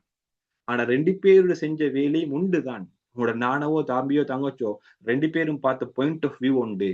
அவதானிச்சது, பிரச்சனை அடையாளம் கண்டது, தீர்வை தேடினது, ஆன்சரை கொடுத்தது, செஞ்ச வேலை உண்டு. ஆனா நீங்க செஞ்சது மார்க்கெட்டுக்கு, நீங்க செஞ்சது ஒரு ப்ராடக்ட கன்சியூம் நுகர்வோட, ஒரு ப்ராடக்ட உற்பத்தியோட, ஒரு ப்ராடக்ட நுகர்வோட. நாங்க சொன்னோம் பொருளியல் நடவடிக்கைன்னு சொன்னோம். அந்த பொருளியல் நடவடிக்கை கொடுக்குதான் உங்களோட இந்த சிந்தனை இருந்துச்சு. ஆனா அவங்களோட சிந்தனை பொருளியல் நடவடிக்கைக்கல்ல. அவங்க பார்த்தது இயற்கைக்குள்ளுக்கு, அவங்க பார்த்தது இயற்கைக்குள்ளுக்கு. மனுஷன் ஏன் சாகுறான், மனிதன் ஒரு உயிர், ஒரு இயற்கை, நாங்க சொல்லுவோம் இயற்கையோட சம்பந்தப்பட்ட விஷயம். இதற்குள்ளுக்கு தான் அவங்களோட சிந்தனை இருந்துச்சு. இதனால தான் அவங்கடையும் எங்கடையும் ஒரே ஒரு இடத்துலதான் எங்கட சயின்ஸும் அவங்களோட சயின்ஸும் வித்தியாசப்படுற. அவங்க இயற்கையை பாக்குறாங்க, நாங்க மார்க்கெட்டை பாக்குறோம். இதனாலதான் எங்கட சயின்ஸுக்கு சொல்றோம் சோசியல் சயின்ஸ், ஒரு சமூக விஞ்ஞானம். ஒரு பொருளியல் சமூக விஞ்ஞானம் என்று சொன்னா டிரெக்டா ஆன்சர் சரி. பொருளியல் நினைச்சது ஒரு சமூக விஞ்ஞானம், ஆன்சர் சரி. ஆனா இயற்கை விஞ்ஞானமாக ஒரு பொருளியல் ஈக்கலாம். ஒரு பொருளியல் மனுஷனுக்கு ஏன் ஹார்ட் அட்டாக் வார, ஏன் கிட்னி ஃபெயிலியர் ஆகுற, ஏன் புற்றுநோய் வாரன்னு ரிசர்ச் பண்றல்ல. மார்க்கெட்ல ஏன் விலை கூடினா கஸ்டமர் வாங்குறல்ல, ஏன் விலை குறைஞ்சா கஸ்டமர் வாங்குறதுக்கு போலினாக நிக்கிற, இதைத்தான் மார்க்கெட்ல ரிசர்ச் பண்ற, இதைத்தான் மார்க்கெட்ல பாக்குற. இந்த பிரச்சனைக்கான சொல்யூஷன்ஸ் தான் மார்க்கெட்ல தேடுறாங்க. இதனால நாங்க சயின்ஸ் சொல்லுவோம், இந்த இதுக்கு சொல்றோம் சோசியல் சயின்ஸ், அதுக்கு சொல்றோம் நேச்சுரல் சயின்ஸ், இயற்கை விஞ்ஞானம்னு சொல்லுவோம். அப்ப பொருளியல் என்பது சமூக விஞ்ஞானமே தவிர ஒரு விஞ்ஞானம் அல்ல. இந்த இடத்துல ஒரு விஞ்ஞானம் என்று மென்ஷன் பண்ணிக்கிற விஞ்ஞானம் விட இயற்கை விஞ்ஞானத்தை, அவர் இயற்கை விஞ்ஞானமாக ஒரு நாளும் பொருளியல் இயக்க இயலா, சமூக விஞ்ஞானமா தான் இயக்கணும். அதுவும் இயற்கை விஞ்ஞானம் தந்திக்கிறான். டெபினிட்னா இந்த பாயிண்ட்டை மட்டும் பார்த்தவங்களுக்கு வெட்டேலும். ஆனா சொல்றான் அருமை பற்றி எண்ணக்கரு தொடர்பான ஒரு விஞ்ஞானம். அருமை பற்றிய ஒரு எண்ணக்கரு, அருமை என்று சொல்லக்கூடிய கன்செப்ட் வந்து நாங்க பின்னால விளங்கப்படுத்துறேன். அப்ப அருமை என்று சொல்லக்கூடிய கன்செப்டோட ரிலேட்டிவான ஒரு விஞ்ஞானம்னு சொல்லலாம். விஞ்ஞானம்னு சொன்னா உங்களுக்கு டிரெக்டா பிழை அடிச்சுட்டு இயற்கை விஞ்ஞானம் தானே, அப்ப டிரெக்டா பிழை இயற்கை விஞ்ஞானமாக இருக்க இயலாம். அப்ப இதுக்கு முதல் நான் ஒரு விஷயம் ஒரு சொல்றேன்னு சொன்னேன், பின்னால சம்டைம் அது நிறைய பேருக்கு அந்த கன்செப்ட் மறந்து திருப்பி கேட்கவும் இல்லை யாரும். சரியா? ஜேக்கப் வைனர் என்ன வரைவிலக்கணத்தை சொன்னாரு என்று சொல்லக்கூடிய கன்செப்டை நான் பின்னால சொல்றேன் என்று சொன்னேன். முதலாவது ஆன்சர் சொல்லக்கூட சொன்னேன். ஜேக்கப் வைனர் சொன்ன ஆன்சர்ஸை, சொன்ன வரைவிலக்கணத்தை, பொருளியல் தொடர்பான வரைவிலக்கணத்தை, அவர் என்ன வரைவிலக்கணத்தை முன் வச்சாரு என்றதை நான் கடைசியா சொல்றேன்னு சொன்னேன். என்னடா ஜேக்கப் வைனர் தான் பொருளியல் தொடர்பான வரைவிலக்கணத்தை இப்போதைக்கு கடைசியா முன் வச்சுக்கிறாரு. அவரு சொன்ன வரைவிலக்கணம் நினைச்சதுக்கு ஜேக்கப் வைனரோட வரைவிலக்கணம் வந்து பொருளியல் வரைவிலக்கணத்தை 241வது வரைவிலக்கணம்னு நினைக்கிறேன். பொருளியல் என்று சொன்னா என்னன்னு சொல்லி 240 பேர் வரைவிலக்கணங்களை முன் வச்சுக்கிறாங்க ஜேக்கப் வைனருக்கு முன்னால். 241 அல்லது 242 நினைக்கிறேன். சரியா? அக்யூரேட்டா தெரியா? சரியா? அந்த விஷயம் உங்களுக்கு கேட்டு வர போறோம் இல்ல. சரியா? அதை ஞாபகம் வச்சுக்கோங்க. அவ ஜேக்கப் வைனர் சொன்ன வரைவிலக்கணம் என்னண்டா, எனக்கு நிறைய பொருளியல் அறிஞர்கள் வரைவிலக்கணம் முன் வச்சுக்கிறாங்க தானே. உதாரணமா ஜேக்கப் வைனர் 242வது வரைவிலக்கணத்தை முன் வச்சா, இதுவரைக்கு 241 முன் வச்சுக்கிறார் தானே வரைவிலக்கணங்களை. அப்ப இந்த எல்லா வரைவிலக்கணங்களும் தான் பொருளியல் சொல்லிட்டு பொருளியலை முடிச்சுட்டு போனாரு. எவ்வளவு சிம்பிளான வரைவிலக்கணம், உங்களுக்கும் குடிக்கலுமே சிம்பிளான வரைவிலக்கணம். அப்ப அப்படி ஒரு வரைவிலக்கணத்தை ஒரு முன் வைக்கிறாரு. இதுக்கு பொருளியல் அறிஞர்கள் என்ன வரைவிலக்கணங்களை சொன்னாங்களோ அதுதான் பொருளியல் என்று சொல்லிட்டு ஷார்ட் அண்ட் ஸ்வீட்டா ஒரே வரைவிலக்கணத்தை முடிச்சுட்டு போனாரு. அதான் ஜேக்கப் வைனர் சொன்ன வரைவிலக்கணம். சம்டைம் கேட்டு வர சான்ஸ் இல்ல, பட் ஞாபகம் வச்சுக்கோங்க. நீங்க ஏதாச்சும் ஒரு நாள் படிச்சு கொடுக்குற டைம் வந்தா, நீங்க சம்டைம் யூனிவர்சிட்டி போயிட்டு செமினார் செய்ய வேண்டிய டைம் வந்தா, உங்களோட ஸ்டூடெண்ட்ஸுக்கு பொருளியல் தொடர்பான விஷயம் கேட்டு வந்தா சம்டைம் உங்களோட ஸ்டூடெண்ட்ஸ் கேட்பாங்க, இந்த ஜேக்கப் வைனர் சொன்ன வரைவிலக்கணம் என்னன்னு சொல்லி கேட்பாங்க. அந்த டைம்ல நீங்க யோசிச்சப்படாது. அதனால கட்டாயம் இதையும் மார்க் பண்ணி வச்சுக்கோங்க. சரியா?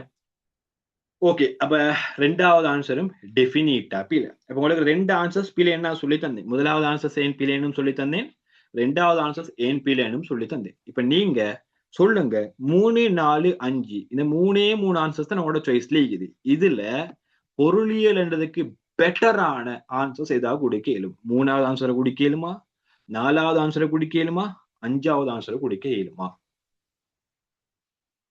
எதை குடிக்க இயலும்? குயிக்கா ரிப்ளை பண்ணுங்க. ஓகே, தஸ்மா சொல்றாங்க 4, புஸ்ரா சொல்றாங்க 4, ஜுஹைனா சொல்றாங்க 5, அண்ட் மணால் சொல்றாங்க 4, சஸ்மிதா சொல்றாங்க 4, ஹனா சொல்றாங்க 4. வேற ஆன்சர்ஸ் நீங்க எவ்ரிவன் கொடுத்தாலும் ஓகே. ஷிஃபா சொல்றாங்க 4, ஜிமாம் சொல்றாங்க 4, ஜூலியனா சொல்றாங்க 4. சம்டைம் உங்களோட பேர் வாசிக்கிறதாச்சும் பிழைக்கிறேன்டா சாரி. ருஷ்டா சொல்றாங்க 4. வேற ஆன்சர்ஸ்?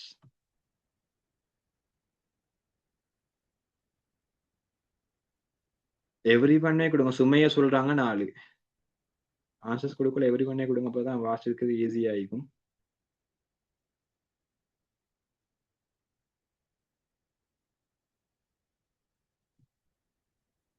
நான் கிளாஸை போட்டு கிளாஸ் ஸ்டார்ட் பண்ணி செஞ்சு கொண்டு போறேன். இப்பதான் ஒருத்தர் போட்டாங்க சார் கிளாஸ் இல்லையான்னு சொல்லி.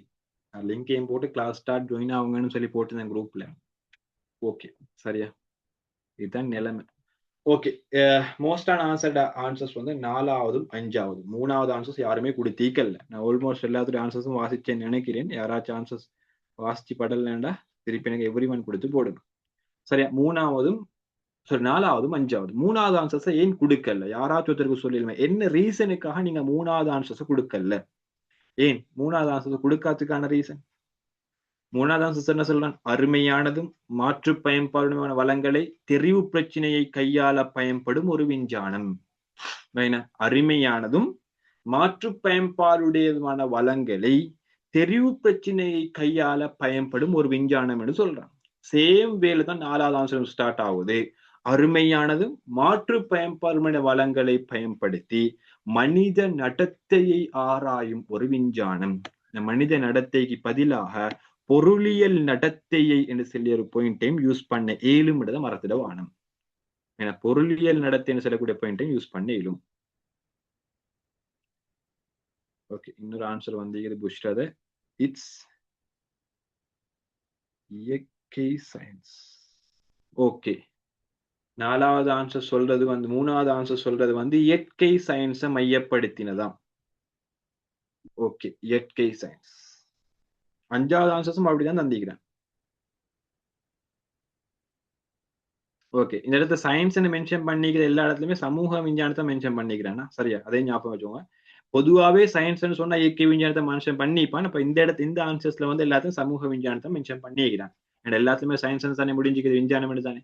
இப்ப இந்த இடத்துல எங்களுக்கு ஏன் ஆன்சர்ஸை கட் பண்ணிட அருமை தொடர்பான எண்ண கருவை மட்டும் சயின்ஸ் சொல்லல. என்ன சயின்ஸ் சொல்லல? எங்கட பொருளியல் விஞ்ஞானம் சொல்லல. அதாவது சமூக விஞ்ஞானம் அருமையை மட்டும் மென்ஷன் பண்ணி சொல்ல. பட் இது ஒரு சயின்ஸ் தான். ஆனா என்னத்தை பத்தி சொல்லல, சோசியல் சயின்ஸ் தான், ஒரு சமூக விஞ்ஞானம் தான், இயற்கை விஞ்ஞானம் அல்ல, சாதாரண விஞ்ஞானம் அல்ல. இது ஒரு சமூக விஞ்ஞானம். இந்த சமூக விஞ்ஞானம் என்று சொல்லி எட் பண்ணி பட்டிக்கணும் ஒவ்வொரு ஆன்சர்ஸ்க்கு முன்னுக்கால. அப்ப தேவையான கட்டாயம் எட் பண்ணிக்கோங்க. இது ஒவ்வொரு ஆன்சர்ஸ்க்கு முன்னாலும் சமூக விஞ்ஞானம் என்று சொல்லக்கூடிய சொல் எட் பண்ண பட்டிக்கும். சரியா?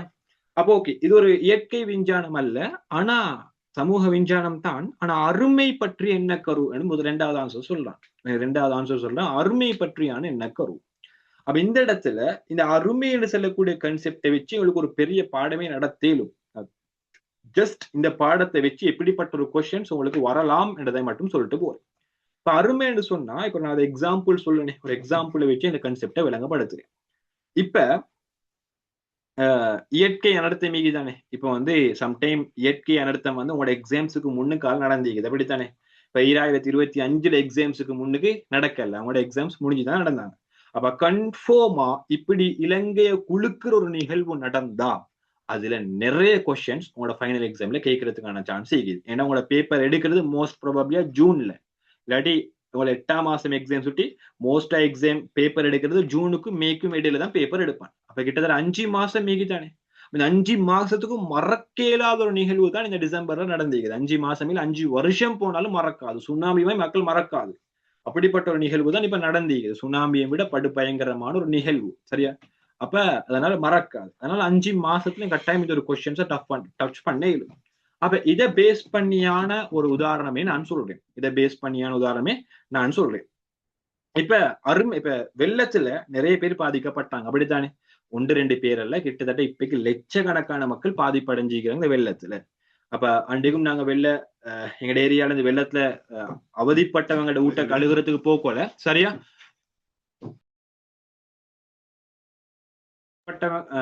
அவதிப்பட்டவங்களோட, அதாவது அந்த ஏரியாவை நாங்க கழுவுறதுக்கு போக்கல, நாங்க போகல, எங்க ஏரியால இருக்கிறவங்க போக்கல. நான் 3 நாளைக்கு முன்னால அப்ப அந்த இடத்துல ஒருத்தர் சொன்னார், என்னன்னு சொன்னா, வீடியோவும் போட்டி எங்கட ஏரியாட குரூப்ல. அப்ப பெரிய ஒரு கடை, சாதாரணமா ஒரு பெரிய ஒரு கடை, இடத்துல 2 கடையை அட்டாச் பண்ண ஒரு கடை. அந்த கடையில ஃபுல்லாவே பேக் தான் ஹோல்சேல் கொடுப்பாங்க. பேக் என்ன, ஸ்கூல் பேக், ட்ராவலிங் பேக், அதே மாதிரி நீங்க ஃபாரினுக்கு போற அதுக்கேத்தவான பேக், நீங்க லேடிஸ் ஹேண்ட் பேக், இப்படி நிறைய வெரைட்டியான பேக்ஸ் தானே. அப்ப இப்படி பேக்ஸ ஸ்ரீலங்கா ஃபுல்லா ஹோல்சேல் கொடுக்கக்கூடிய ஒரு கடை தான் அந்த கடை. அந்த கடையில வெள்ளம் வந்து அவன் கடையெல்லாம் மூடிட்டு தான் பெய்த்திக்கிறாங்க. பட் கடை மூடினாலும் வெள்ளம் எப்படியோ உள்ளுக்கு போகும், சரியா? அப்ப இப்படி பெய்த்ததுனால அந்த வேக்டு அடிபட்டு பெய்த்து வெள்ளத்தால நனைஞ்சி வெள்ளத்தால ஊறி கிட்டத்தட்ட அவருக்கு வந்த நஷ்டம் வந்து 1 கோடி நஷ்டமா. எவ்வளவு? 1 கோடி நஷ்டம். வெள்ளத்தால வந்த நஷ்டம் 1 கோடி. 1 கோடி நஷ்டத்தை உருவாக்குறதுக்கு 2 அவர் கூட தேவைப்படல. ஜஸ்ட் 2 அவர் பிரச்சனையால 1 கோடி பெய்த்தாச்சு. இப்ப அவர்கிட்ட இருக்குது ஒரு சின்ன ஒரு கேபிட்டல் தான் அவர்கிட்ட. ஏன்னா மொத்த கடையும் லொஸ் ஆகியாச்சு. பெரிய ஒரு லொஸ் தாங்கிறதுக்கு கிட்டத்தட்ட ஒரு வருஷம் சரி போகும் இந்த லொஸ் சம்பாதிக்கிறதுக்கு. அப்ப 1 கோடி நஷ்டம். அப்ப இப்ப இப்ப அவர்கிட்ட இப்ப பேலன்ஸ் ஈக்குது கையில. எக்ஸாம்பிள் அவரே நாங்க எடுப்போமே. அப்ப அவரோட கையில இப்ப பேலன்ஸ் ஈக்குது ஜஸ்ட் 1 லட்சம் வைப்போம். பெரிய அமௌண்ட் ஒன்று பேலன்ஸ் ஈக்காயிக்கும் ஐ திங்க். ஆனா எக்ஸாம்பிள் இப்ப நாங்க 1 லட்சம் தான் அவரோட கையில பேலன்ஸ் ஈக்குன்னு சொல்லி, இந்த 1 லட்சம் தான் பேலன்ஸ் ஈக்குது. இப்ப 1 கோடி நஷ்டம் வந்தேன்னு சொல்லி கவர்மெண்ட் தருவாங்களா 1 கோடியே? இல்ல. நானும் நீங்களும் கொடுப்போமா 1 கோடியே? இல்ல. ஒண்ணுண்டா சாப்பாடு இல்லாததுனால, கஷ்டப்படுறதுனால, மக்கள் எல்லாத்துக்கும் உதவி செய்யறதுனால, நிறைய தரப்பினர்கள் உதவி செய்யறதுனால ஒரு மேக்சிமம் ஒரு 5 நாளைக்கு தான் உங்களுக்கு ஃப்ரீ சாப்பாடு கிடைக்கும். அதுக்கு போல யாரும் திருப்பி கணக்கெடுக்கவும் போறல, அப்படித்தானே? இதுக்கு மேல யாரும் அதுக்கு சப்போர்ட் பண்ணவும் போறல.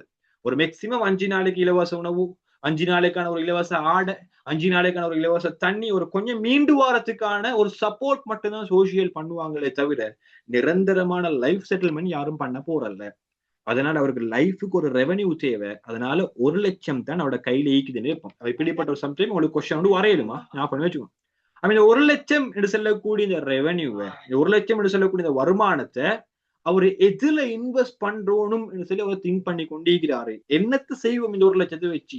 சம்டைம் உங்களோட பேரண்ட்ஸும் யோசிச்சுப்பாங்க. இதுக்கு ஒரு கடையோண்டியோ இல்ல ஒரு வேலையோண்டியோ செய்யறதுக்கு முன்னால உங்களோட பேரண்ட்ஸ் யோசிச்சுப்பாங்க, இந்த சல்லியை வச்சு நான் என்னத்தை செய்வோம், என்னத்தை செஞ்சா எனக்கு பெரிய ஒரு வருமானம் வரும், என்னத்தை செஞ்சா நான் இழந்த 1 கோடியை திருப்பி எடுக்க ஏழும் என்று சொல்லி 1 லட்சத்தை வச்சு பிளான் போடுவாங்க.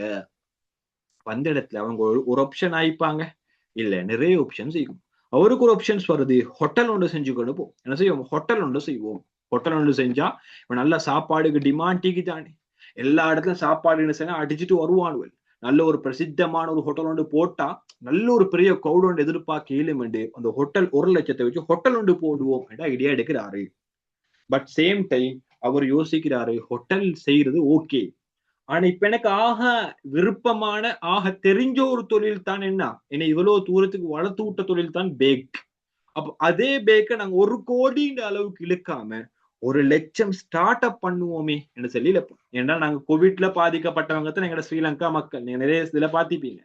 அதே மாதிரி குண்டு தாக்குதல், அதாவது ஏப்ரல்ல நடந்த குண்டு தாக்குதல ஃபேஸ் பண்ண மக்கள், சுனாமியை ஃபேஸ் பண்ண மக்கள், இப்படி ஒவ்வொரு சந்தர்ப்பத்திலையும் மீண்டு வந்தேகிறோம். சோ இதையும் எங்களுக்கு மீண்டு வர இயலும் என்று சொல்லிட்டு சின்ன ஒரு பேக் கடை ஸ்டார்ட் பண்ணுவோம்.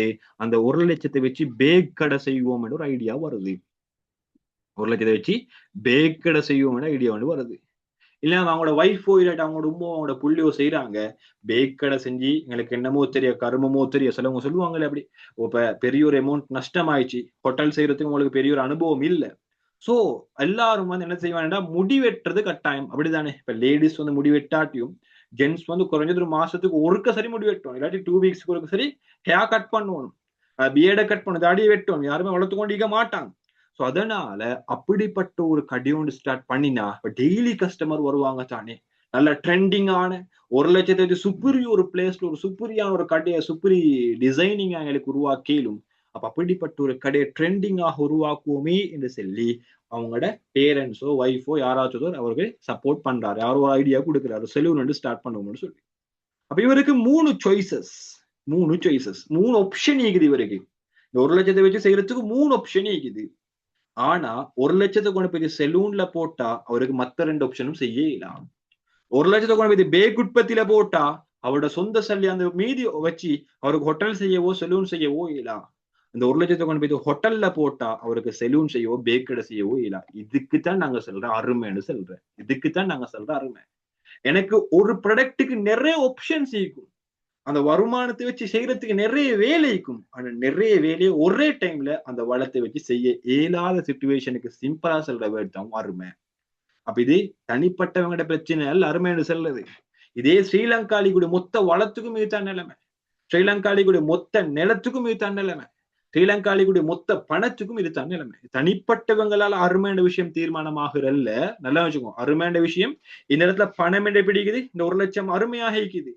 அப்ப இவருடைய பாயிண்ட் ஆஃப் வியூல மட்டும் அருமையாக இருந்து மத்த ஸ்ரீலங்காலிக்கு 2,22,00,000 மக்களுடைய பணம் அருமை இல்லாம இருந்தா அப்ப அதை வச்சு எங்களுக்கு பணம் அருமைன்னு சொல்ல இயலாம். அப்ப இப்ப 8 பேத்து பார்த்தா எல்லாத்தையும் பேத்து பார்த்தாலும் பணம் என்றதுக்கு எல்லாத்துக்கும் இப்படி ஒரு சுச்சுவேஷன் எல்லாம் தந்திக்குதுன்னு சொன்னா பணம் அருமையானதுன்னு சொல்லிட்டு போயிடும். அவ அருமையான விஷயம் தனி ஒத்தரோட பாயிண்ட் ஆஃப் வியூவால தனி ஒத்தரோட சாய்ஸை கம்ப்ளீட் பண்ணதால வார ஒரு பிரச்சனை அல்லன்றதை கட்டாயம் ஞாபகம் இருக்கும். தம்சையும் அப்படி கேட்டு வரையிலும் எனக்கு பொருள் பற்றா போனேன்டு எனக்கு சல்லியை வச்சு 3 வேலை செய்யலான்னு போனதுக்கு மத்தவங்க அதை செய்யறாங்கன்னு சொன்னா அது அருமையான பண்டம் அல்ல. ஆனா மொத்த ஸ்ரீலங்காக்கும் செஞ்சு கொள்ளையில இந்த 1,00,000 வச்சு 3 வேலையை செய்ய இயலாண்டா அந்த பணம் அருமையான பணம் சொல்லுவோம். சரியா? இதுக்குத்தான் அருமைன்னு சொல்றோம். அப்ப ஓவராலா சயின்ஸ் அல்லது எக்கனாமிக்னு சொல்றது என்னண்டா, இந்த 1,00,000 பணத்தை இந்த 3 சாய்ஸஸ்ல ஒரு சாய்ஸுக்கு கொடுத்தா மீது 2 இலக்கணும். அப்ப ஒரு சாய்ஸஸுக்கு தான் கொடுக்க இயலும் என்று சொல்றது அருமை. அப்ப இந்த 2வது பாயிண்ட்ல தந்தீங்கன்னா அந்த ஷார்டேஜை பத்தி ரிசர்ச் பண்றதுதான் எக்கனாமிக்னு தந்திக்கிறான். ஆனா எக்கனாமிக் என்னண்டா இந்த ஷார்டேஜுக்குள்ளுக்கு பெஸ்டான ஒன்றை செலக்ட் பண்ணணும். என்ன செய்யணும்? பெஸ்டான ஒன்றை செலக்ட் பண்ணணும். பெஸ்டான ஒன்று செலக்ட் பண்ண கூட நாங்க நிறைய விஷயங்களை பார்ப்போம். ப்ராஃபிட்டை பார்ப்போம், வரக்கூடிய ரிட்டர்னை பார்ப்போம், எடுக்கக்கூடிய ரிஸ்கை பார்ப்போம், ஒரு மனிதனுக்கு இயலுமையான சக்தியை பார்ப்போம். உதாரணமா ஹோட்டல் பெஸ்டான சாய்ஸ்னு சொல்லி அவருக்கு ஹோட்டல் இருக்கும்போது ரோல்ஸ் உண்டே சுட தெரியாட்டி ஹோட்டலை சாய்ஸ் பண்ணி வேலை. மற்றவங்க சொன்னேன்னு சரி பெட்டி சைடு சுட தெரியாட்டி ஹோட்டல் ஒன்று செஞ்சு வேலை. கத்திரி ஒண்டே பிடிச்ச தெரியாட்டி வைஃபோ அம்மோ யாரோ சொன்னேன்னு சரி செலூன் ஸ்டார்ட் பண்ணி வேலை. அப்ப இந்த இடத்துல நாங்க உண்ட தெரிவு செய்யணும் மோஸ்ட் சூட்டபிளான உண்டு. ஆனா அந்த இடத்துல எங்களையும் நாங்க பார்க்கணும், மனிதன் ஆக்டிவிட்டியை மனிதன் இயலுமையை நாங்க பார்க்கணும். இயலுமையை பார்த்து பொருத்தமான தெரிவு செய்யணும். இதுதான் இக்கனாமிக் என்ற விஷயம். இதுக்குத்தான் நாங்க சிம்பிளா இக்கனாமிக்னு சொல்றோம். அப்ப இந்த இடத்துல 2வது பாயிண்ட்ல எனக்கு சொல்றான் ஷார்டேஜை பத்தி ரிசர்ச் பண்ற பாடம் தான் இக்கனாமிக்னு சொல்றான். அப்ப இது ஆக பொருத்தமான ஃபுல் கம்ப்ளீட்டான ஆன்சர் அல்ல. 3வது பாயிண்ட்ல அந்த ஷார்டேஜ் ஆனவங்கள தெரிவு செய்யறது என்று சொல்றான், அதுவும் கம்ப்ளீட்டான ஆன்சர் இல்ல. 4வது ஆன்சர் சொல்றான் இதுல மனிதனுடைய நடத்தையும் பார்க்கணும், அது மனிதனுக்கான இயலுமையும் பார்க்கணும், மனிதன சேத்திரனையும் பார்க்கணும், மனிதனுக்கு ஆக்டிவிட்டியை செய்ய இயலுமா, இதனால வரக்கூடிய ரிட்டர்ன் மனிதனுக்கு என்ன, இதனால வரக்கூடிய மனிதன் சேமிப்பு என்ன, இதனால மனிதனுக்கு வரக்கூடிய முதலீடு என்னன்னு சொல்லி அது எல்லா விஷயத்தையும் கம்ப்ளீட்டா பார்த்துதான் உண்ட செலக்ட் பண்ணுவோம். இது தொடர்பான ஒரு விஞ்ஞானம் தான் சமூக விஞ்ஞானம் அல்லது சயின்ஸ் எக்கனாமிக் சொல்லுவோம். அப்ப அது எல்லாத்தையும் இன்க்ளூட் பண்ண ஆன்சர் இப்பைக்கு 4வது எனக்கு செலக்ட் பண்ண இயலும். அப்ப 3வதும் கம்ப்ளீட்டான ஆன்சர் அல்ல. 5வது பார்த்தா சொல்றான் சமூகத்தில் மனித நடத்தையை பகுப்பாய்வு செய்யும் ஒரு விஞ்ஞானம். ஜஸ்ட் இந்த மனிதன நடத்தையை மட்டும் தான் சொல்லிக்கிறானே தவிர அருமையையோ அதுல ஏதாச்சும் ஒன்று செலக்ட் பண்றது இல்லையோ அதுல பெஸ்டான ஒரு விஷயத்த செலக்ட் பண்றதுக்கு அப்ப மனிதன தன்மையை ரிசர்ச் பண்றதையோ ஒன்றையுமே மென்ஷன் பண்ணி இல்ல. ஜஸ்ட் மனிதன நடத்தையை மட்டும் தான் சொல்றான். அப்ப இதனால 5வது ஆன்சரும் கம்ப்ளீட்டான ஆன்சரா எடுக்கலாம். ஆனா இது 5மே எக்கனாமிக்க தான் சொல்லுது. அதுதான் கன்செப்ட். 5மே எக்கனாமிக் தான். ஆனா கம்ப்ளீட்டான எக்கனாமிக், ஆக பொருத்தமான எக்கனாமிக் ஒரு டெபினேஷன் அல்ல. இதுல முதலாவது ஆன்சர் எக்கனாமிக் இல்லைன்னு சொன்னா அது இல்ல. முதலாவது ஆன்சர் எக்கனாமிக்குரிய ஆன்சர். ரெண்டாவது டெபினேஷனும் எக்கனாமிக்குரிய டெபினேஷன், மூணாவது டெபினேஷனும் எக்கனாமிக்குரிய டெபினேஷன், நாலாவது எக்கனாமிக்குரிய டெபினேஷன். ஆனா சரி, நாலாவது டெபினேஷன், அஞ்சாவது டெபினேஷன் தான். ஆனா ஆக பொருத்தமான கம்ப்ளீட்டான ஓவரால எல்லாத்தையும் இன்க்ளூட் பண்ணின ஒரு டெபினிஷன் வந்து எப்படி இருக்குது? நாலாவது ஆன்சர் ஆயிக்குது. அப்ப நாலாவது தான் ஆக பொருத்தமான, சூட்டபிளான, மிக பொருத்தமான ஒரு எக்கனாமிக்கான வரைவிலக்கணம்னு சொல்லலாம். சரியா? அப்ப இதுதான் இந்த கொஸ்டின்ஸ். அப்ப இந்த கொஸ்டின்ஸை வச்சு பொருளியல் நடத்தைகள் சம்பந்தமான கொஸ்டின்ஸை எக்ஸ்பெக்டட் கொஸ்டின்ஸ் கேட்கலும். அருமைன்னு சொல்லக்கூடிய கன்செப்ட் நான் சொன்னேன் தானே, இப்படி ஒரு சம்பவத்தை தந்து இந்த வளம் அருமையா, பணம் அருமையா என்று சொல்லி ஒரு கொஸ்டின்ஸ் கேட்கலும். வேணா பார்ட் 2 அப்படி ஒரு கொஸ்டின்ஸ் கேட்கலும். இந்த கொஸ்டினை பேஸ் பண்ணி இப்படி ஒரு கொஸ்டின் கிரியேட் பண்ணிடும். அப்ப அந்த இடத்துல நீங்க சொல்லணும் பணம் அருமை தான், ஆனா இவருடைய பாயிண்ட் ஆஃப் வியூல மட்டும் பார்க்கப்படாது, ஒட்டுமொத்த மக்களுடைய பாயிண்ட் ஆஃப் வியூலையும் பார்க்கணும். அப்படி எல்லாருடைய பார்வையில பார்த்தாலும் இந்த சிச்சுவேஷன் ஈக்கும் என்று சொன்னா, தெரிவுகளுக்கு மத்தியில ஒன்றைத்தான் சாய்ஸ் பண்ணி மத்ததை இலக்கோணம் என்று வந்தா அந்த டைம்ல இந்த வளம் அருமைன்னு சொல்லி, அந்த டைம்ல இந்த வளம் அருமைன்னு சொல்லி. சரியா? அப்ப அப்படிப்பட்ட ஒரு பாயிண்ட் ஆஃப் வியூல தான் அருமைன்னு சொல்ல வேணும். சோ அப்ப அந்த பாயிண்ட் ஆஃப் வியூல ஒரு கொஸ்டின் கேட்க. சரியா? அப்ப அதுல ஒன்றை நாங்க தெரிவு செய்யணும். தெரிவு செய்யக்குள்ள இழக்க வேண்டி வரும். அந்த இழப்பு சம்பந்தமான கொஸ்டின்ஸை உங்களுக்கு பார்ட் 2 கொஸ்டின்ஸ் கேட்க வேண்டி வரும். அப்ப ஒரு கொஸ்டின்ஸ் வச்சு கிட்டத்தட்ட ஒரு 5 பார்ட் 2 கொஸ்டின்ஸ் செய்யலும் எக்ஸ்பெக்ட் பண்ணிடும். 5 பார்ட் 2 கொஸ்டின்ஸ் வந்து ஒரு கொஸ்டினை வச்சு எக்ஸ்பெக்ட் பண்ணி ஒரு தனி ஒரு கேள்வி உருவாக்கி ஆச்சு. முதலாவது பார்ட் ஃபுல்லா எதை வச்சு சம்பந்தப்பட்டு ஒரு முதலாவது பார்ட் 2 கேள்வி ஃபுல்லாவே 1வது யூனிட் சம்பந்தப்பட்டு வரும். இப்படிதான் பார்ட் 2 கொஸ்டின் எடுக்குது. 2024 முதலாவது எம்சிக்யூ, 2024 2வது எம்சிக்யூ, 2024 3வது எம்சிக்யூ, 2024 பொருளியல் தொடர்பான 5 எம்சிக்யூ ரிசர்ச் பண்ணி பாருங்களேன். இந்த 5 எம்சிக்யூ பேஸ் பண்ணி தான் 2025 ஆனா பாட்டுல முதலாவது கேள்வியை கம்ப்ளீட்டா எடுத்திருப்பான். பார்ட் 2 5 கேள்வி எடுத்திருப்பான். அப்ப இதுதான் பேப்பர் எடுக்கிற டெக்னிக். இதுதான் பேப்பரை கெஸ் பண்ற டெக்னிக். நிறைய பேர் கெஸிங் பண்ண கொஸ்டின், கெஸிங் பண்ண விஷயம் எல்லாம் வாடுறது பெரிய ஒரு சாதனையால. ரொக்கெட் சயின்ஸ் அல்ல, ரொக்கெட் கண்டுபிடிக்கிற ஒரு விஷயம் அல்ல, எக்ஸ்பெக்டட் கொஸ்டின் கண்டுபிடிக்கிறது. இதுதான் டெக்னிக். அவன் சொல்லிக்கிற எம்சிக்யூ வச்சு பார்ட் 2ல இப்படிப்பட்ட ஒரு கொஸ்டின் கிரியேட் பண்ணிடும். அதுதான் கொஸ்டின்ஸ். இப்படி ஒரு கொஸ்டின்ஸ் வந்து உங்களுக்கு கிரியேட் பண்ணி, நாங்க இந்த கொஸ்டினை வச்சுக்கிட்டு 5 கொஸ்டின்ஸ் கிரியேட் பண்ணோம். அப்படிப்பட்ட ஒரு கொஸ்டின்ஸ் வந்து கிரியேட் பண்ணேலும் உங்களோட பேப்பர்ஸ்ல. சரியா? அதனால எம்சிக்யூ வாசிச்ச போல, ஏன்னா நீங்க டைம் வச்சு செய்யுங்க. ஃபர்ஸ்ட்டுக்கு எம்சிக்யூ செய்ய டைம் வச்சு செய்யுங்க. ஒரு 2 ஹவர் கூட 50 எம்சிக்யூ செய்யணும்னு பாருங்க. செஞ்சு முடிஞ்ச அப்புறம் நீங்க ஆன்சரை செக் பண்ணதானே. சிலவங்க என்ன செய்யறாங்க, எம்சிக்யூ செஞ்சு முடிஞ்ச உடனே கட்ட எம்சி செஞ்சு முடிச்சா 50 நிமிஷத்துல திருத்தி பார்த்தாச்சு 49 வந்து 50 வந்து, சிலவங்களுக்கு 50 வரும், சிலவங்களுக்கு 49 வரும், சிலவங்க 48 வரும், சிலவங்க 45 கூட வரும். ஓகே, இந்த பேப்பர்ல நான் பெர்ஃபெக்ட், அதோட அந்த பேப்பரை தூக்கி போட்டாச்சு.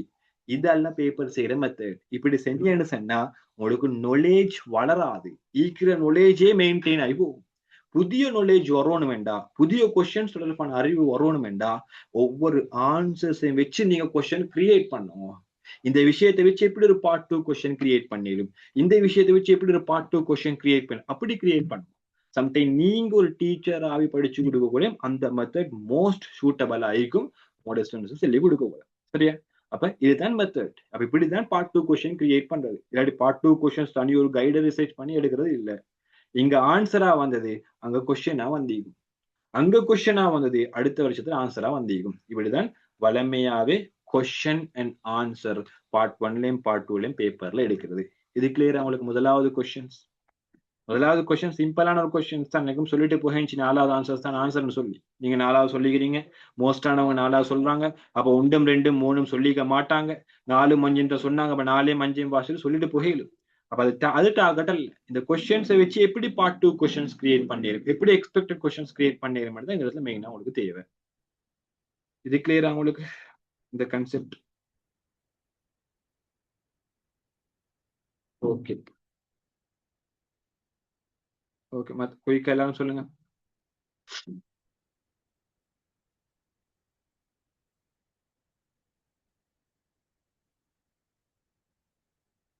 ஓகே, இது நிறைய பேருக்கு ஃபர்ஸ்ட் யூனிட் தானே, அதனால பெருசா உங்களுக்கு இது இம்ப்ரூவ்மெண்ட் ஒன்று விளங்காது இந்த மெத்தட்ல. இதே நீங்க டீப்பான கஷ்டமான யூனிட் வரும் தானே, செகண்ட் யூனிட் கொஞ்சம் கஷ்டம், ஃபர்ஸ்ட் யூனிட் விட செகண்ட் யூனிட் கஷ்டம், அதையும் விட தேர்ட் யூனிட் கஷ்டம், சரியா? அப்ப அப்படி கஷ்டமான யூனிட்டுக்கு மூவ் ஆக இந்த மெத்தட் இம்ப்ரூவ்மெண்ட் நீங்க விளங்கொள்வீங்க. இந்த மெத்தட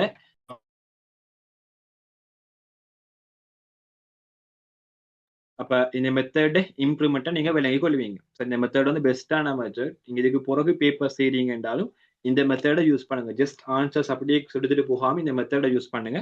கட்டாயம் உங்களுக்கு பெஸ்டான மெத்தடை.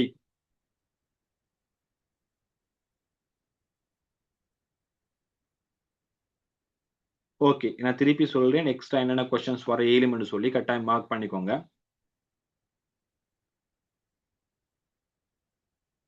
ஓகே, நான் முதலாவது கொஸ்டின்ஸை வச்சு என்னென்ன கொஸ்டின்ஸ் வர ஏழுமன்ற விஷயத்த சொல்றேன், மார்க் பண்ணிக்கோங்க.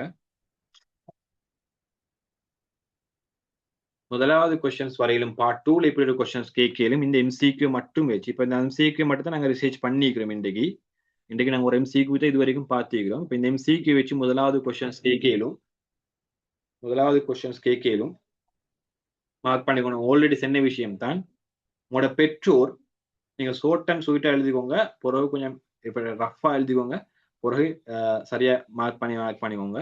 உங்களோட பெற்றோர் இல்லாட்ட உங்களோட தந்தை இல்லாட்ட உங்களோட பாதுகாவலர் ஒரு ஜொப் ஒன்றுக்கு போறார், ஒரு வேலி ஒன்றுக்கு பேய்த்து வேலி ஒன்றுக்கு சென்று வருமானத்தை ஈட்டி எடுத்து, நான் குயிக்கா சொல்லிட்டு போறேன், மிஸ் ஆனா சொல்லுங்க. வருமானத்தை ஈட்டி எடுத்து பிராக்கெட்ல 1000 ரூபான்னு போடுங்களே. அந்த வருமானத்திலிருந்து தனது வீட்டு செலவுக்காக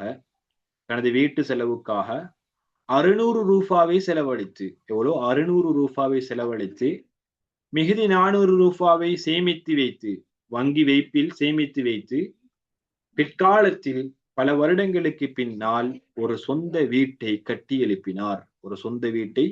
எழுப்பினார். இதுதான் உங்களுக்கு தர சினாரியோ, இதுதான் உங்களுக்கு தர கேஸ் ஸ்டடி. சரியா? கேஸ் ஸ்டடி கொஸ்டின் நிறைய பேர் சொல்லுவாங்க. இதுதான் உங்களுக்கு தர கேஸ் ஸ்டடி. சரியா? இப்படி கதையை ஒன்று சொல்லுவாங்க. அதுக்கப்புறம் ஒரு முதலாவது கொஸ்டின்ஸ் கேட்கலும், அதை வச்சு ஒரு கொஸ்டின்ஸ் கேட்கலும், மேல உங்களோட பெற்றோர் அல்லது உங்களோட சகோதரர் செஞ்ச வேலை. Wait once again. ஓகே, சரி மறுவா. ஓகே, நான் குயிக்கா சொல்றேன், மார்க் பண்ணிக்கோங்க. உங்களோட பெற்றோர் அதே கொஸ்டின் நான் திருப்பி சொல்ல, அதே சம்பவத்தை. உங்களோட பெற்றோர் ஒரு வேலை ஒன்றுக்கு சென்று 1000 ரூபாய் வருமானம் அல்லது குறிப்பிட்ட வருமானம் பிராக்கெட்ல 1000 ரூபாய் போடுங்க, ஈட்டி எடுத்து 600 ரூபாய் நுகர்வு செலவு செய்து, 600 ரூபாய் சொந்த செலவுக்காக உபயோகித்து 400 ரூபாவை மிகுதியாக சேமித்து வருகிறார். என்ன செய்யறாரு? 400 ரூபாவை மிகுதியாக சேமித்து ரஃபா எழுதிக்கோங்க, மீதியை கிளியரா எழுதிக்கோங்க. சரியா? 400 ரூபாவை சேமித்து வருகிறார். பிற்காலத்தில் பிராக்கெட்ல போடுங்க, 5 வருஷத்துக்கு பிறகுன்னு சொல்லி 5 வருஷத்துக்கு பின்னால சேமித்து வைத்த பணத்தை வைத்து ஒரு பிரமாண்டமான வீட்டை கட்டி எழுப்புறார். 400 ரூபாய் சேமிச்சாலும் ஒரு காலத்துல நல்ல ஒரு வீடு கட்டி எழுப்புறாரு. அப்ப இதை வச்சு உங்களுக்கு கொஸ்டின்ஸ் கேக்குறாங்க. மேற்படி உமது தந்தை இல்லாட்டி மேற்படி உமது தாயார் இல்லாட்டி உங்களோட பாதுகாவலர் செய்த நடவடிக்கைகள் பொருளாதார செயற்பாடுகளாக, எக்கனாமிக்கல் ஆக்டிவிட்டிஸ், பொருளாதார செயற்பாடுகளாக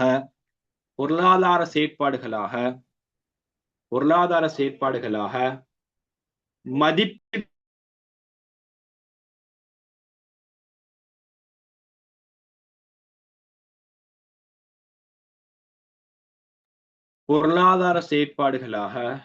மதிப்பீடு அல்லது உறுதி செய்ய முடியுமா என்பதனை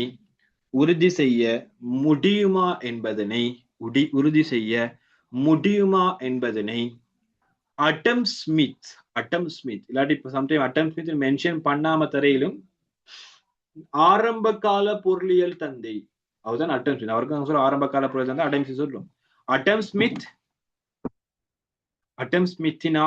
அடம் ஸ்மித்தினால் கூறப்பட்ட வரைவிலக்கணத்தை, பொருளியலுக்கு கூறப்பட்ட வரைவிலக்கணத்தை பொருளியலுக்கு கூறப்பட்ட வரைவிலக்கணத்தை அல்லது வரைவிலக்கணத்தின் உதவியுடன் விளக்குக என்று கேட்கலாம். வரைவிலக்கணத்தின் உதவியுடன் விளக்குக என்று கேட்கலாம். அப்ப இப்படிப்பட்ட ஒரு எம்சிக்கு 4 மார்க்ஸுக்கு வரலாம். இப்ப எனக்கு ஒரு கொஸ்டின்ஸ் 1 மார்க்ஸுக்கு தான் வந்து எம்சிக்கு 1 மார்க்ஸ், எம்சிக்கு செஞ்சா 1 மார்க்ஸ். இதை வச்சு இப்பக்கு நாங்க 4 மார்க்ஸ் கொஸ்டினோட கிரியேட் பண்ணி வைக்கிறோம். சரியா? அப்ப இத ஆன்சர்ஸ் கொடுக்க போற நான் ஆல்ரெடி உங்களுக்கு சொன்னேன்.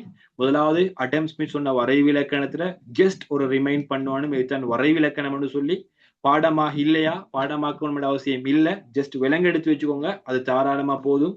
அப்படி விலங்கெடுக்கணும்னா அந்த கன்செப்டை விலங்கெடுத்துக்கொள்ளுங்க. பாடமாக்கிக்கிறது பெட்டர். எக்கனாமிக் எல்லா கன்செப்டும் பாடமாக்கிக்கிறது பெட்டர். அதுக்காக ஒவ்வொரு கைட்ல ஒவ்வொரு பாயிண்ட்டும் பாடமாக்கணும் இல்லை, அந்த கன்செப்டை விலங்கெடுத்திக்கணும். அதோட மொழிநடையில சொல்லுவான்.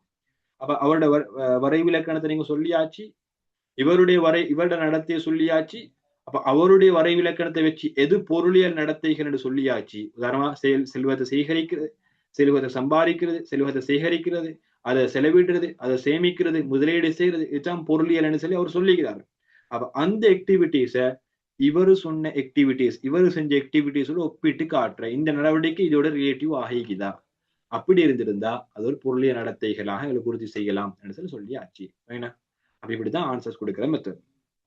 அதுதான் முதலாவது கொஸ்டின். அவங்களுக்கு முதலாவது ஆன்சர்ஸை வச்சு முதலாவது கொஸ்டின்ஸ் எடுக்கலும். அப்படி இல்லாட்டி இந்த முதலாவது ஆன்சரை வச்சு இன்னும் நிறைய கொஸ்டின்ஸ் கிரியேட் பண்ணிடும். பட் நான் இந்த இடத்துல முதலாவது ஒரு கொஸ்டின்ஸ் உங்களுக்கு ஞாபகம் காட்டிக்கிறேன், ஒரு கொஸ்டின்ஸை நாங்க ஞாபகம் காட்டிக்கிறேன். சம்டைம் இதே கொஸ்டின்ஸை இன்னொரு மாதிரி கன்வெர்ட் பண்ணிடும். இன்னொரு கொஸ்டின்ஸ் இதே பாயிண்டை வச்சு விளங்கப்படுத்திடும். இது 2027க்கு நாங்க இன்னும் டிஸ்கஸ் பண்ணல, அதனால கிளியர் இல்லாட்டி விலங்கெடுக்க வேணும். இந்த கொஸ்டின்ஸ் ஒண்ணுமே பெருசா உங்களுக்கு டிஸ்கஸ் பண்ணி பட்டில்ல, உங்களுக்கு இப்பதான் ஒவ்வொரு பாடமா ஸ்டார்ட் பண்ணி கொண்டு போறோம். ஆனால் 2027க்கு இந்த கொஸ்டின் செய்ய ஏழாண்டாலும் நீங்க பயப்பட தேவையில்லை, உங்களுக்கு ஃபைனலா நல்லா செய்ய அது பிரச்சனை இல்லை. சரியா? அப்ப இன்னொரு கொஸ்டின்ஸ் இந்த பாயிண்டை வச்சு உங்களுக்கு கிரியேட் பண்ணிடும். முதலாவது ஆன்சரை வச்சு இப்படிப்பட்ட ஒரு கொஸ்டின் வேண்டா நான் உங்களுக்கு சொல்லி தரேன்.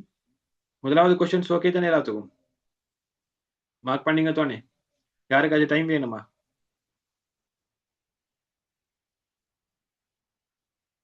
யாருக்காச்சும் டைம் தேவையில்லை? ஓகே, முதலாவது கொஸ்டின்ஸ் ஓகே. ரெண்டாவது கொஸ்டின்ஸை மார்க் பண்ணிக்கோங்க. ரெண்டாவது கொஸ்டின்ஸ் இப்படி ஒரு கொஸ்டின்ஸ் உங்கள்கிட்ட கேட்கும். முதலாவது ஆன்சர்ஸ் என்ன தந்திக்கிறேன்? பொருளியல் என்பது பணத்தை சேகரிக்கும் முறை பற்றியது ஆய்வு என்று சொல்றேன். அப்ப இதே கொஸ்டின்ஸ் இதே ஆன்சரை கொஞ்சம் கன்வெர்ட் பண்றாரு. எப்படி மாத்துறாருன்னு சொன்னா ரமேஷ் எப்படி மாத்துறாரு? இதே ஆன்சர்ஸ் மாத்துறாரு. ரமேஷ்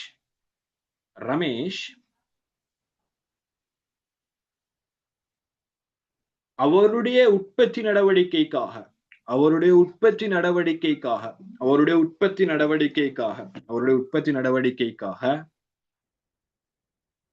அடம் ஸ்மித்தின் வரைவிலக்கணத்துக்கு இணங்க என்ன செய்யறாரு? அடம் ஸ்மித்தின் வரைவிலக்கணத்துக்கு இணங்க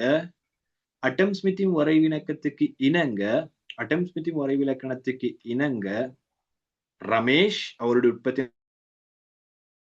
நடவடிக்கைக்காக வரைவிலக்கணத்துக்கு இணங்க பணத்தை சேகரிக்கும் நடவடிக்கையில் ஈடுபடுகிறார். முதலாவது பாயிண்ட் ஆன்சர்ஸ் அப்படிதான் நீக்குது. பணத்தை சேகரிக்கும் நடவடிக்கையில் ஈடுபடுகிறார்.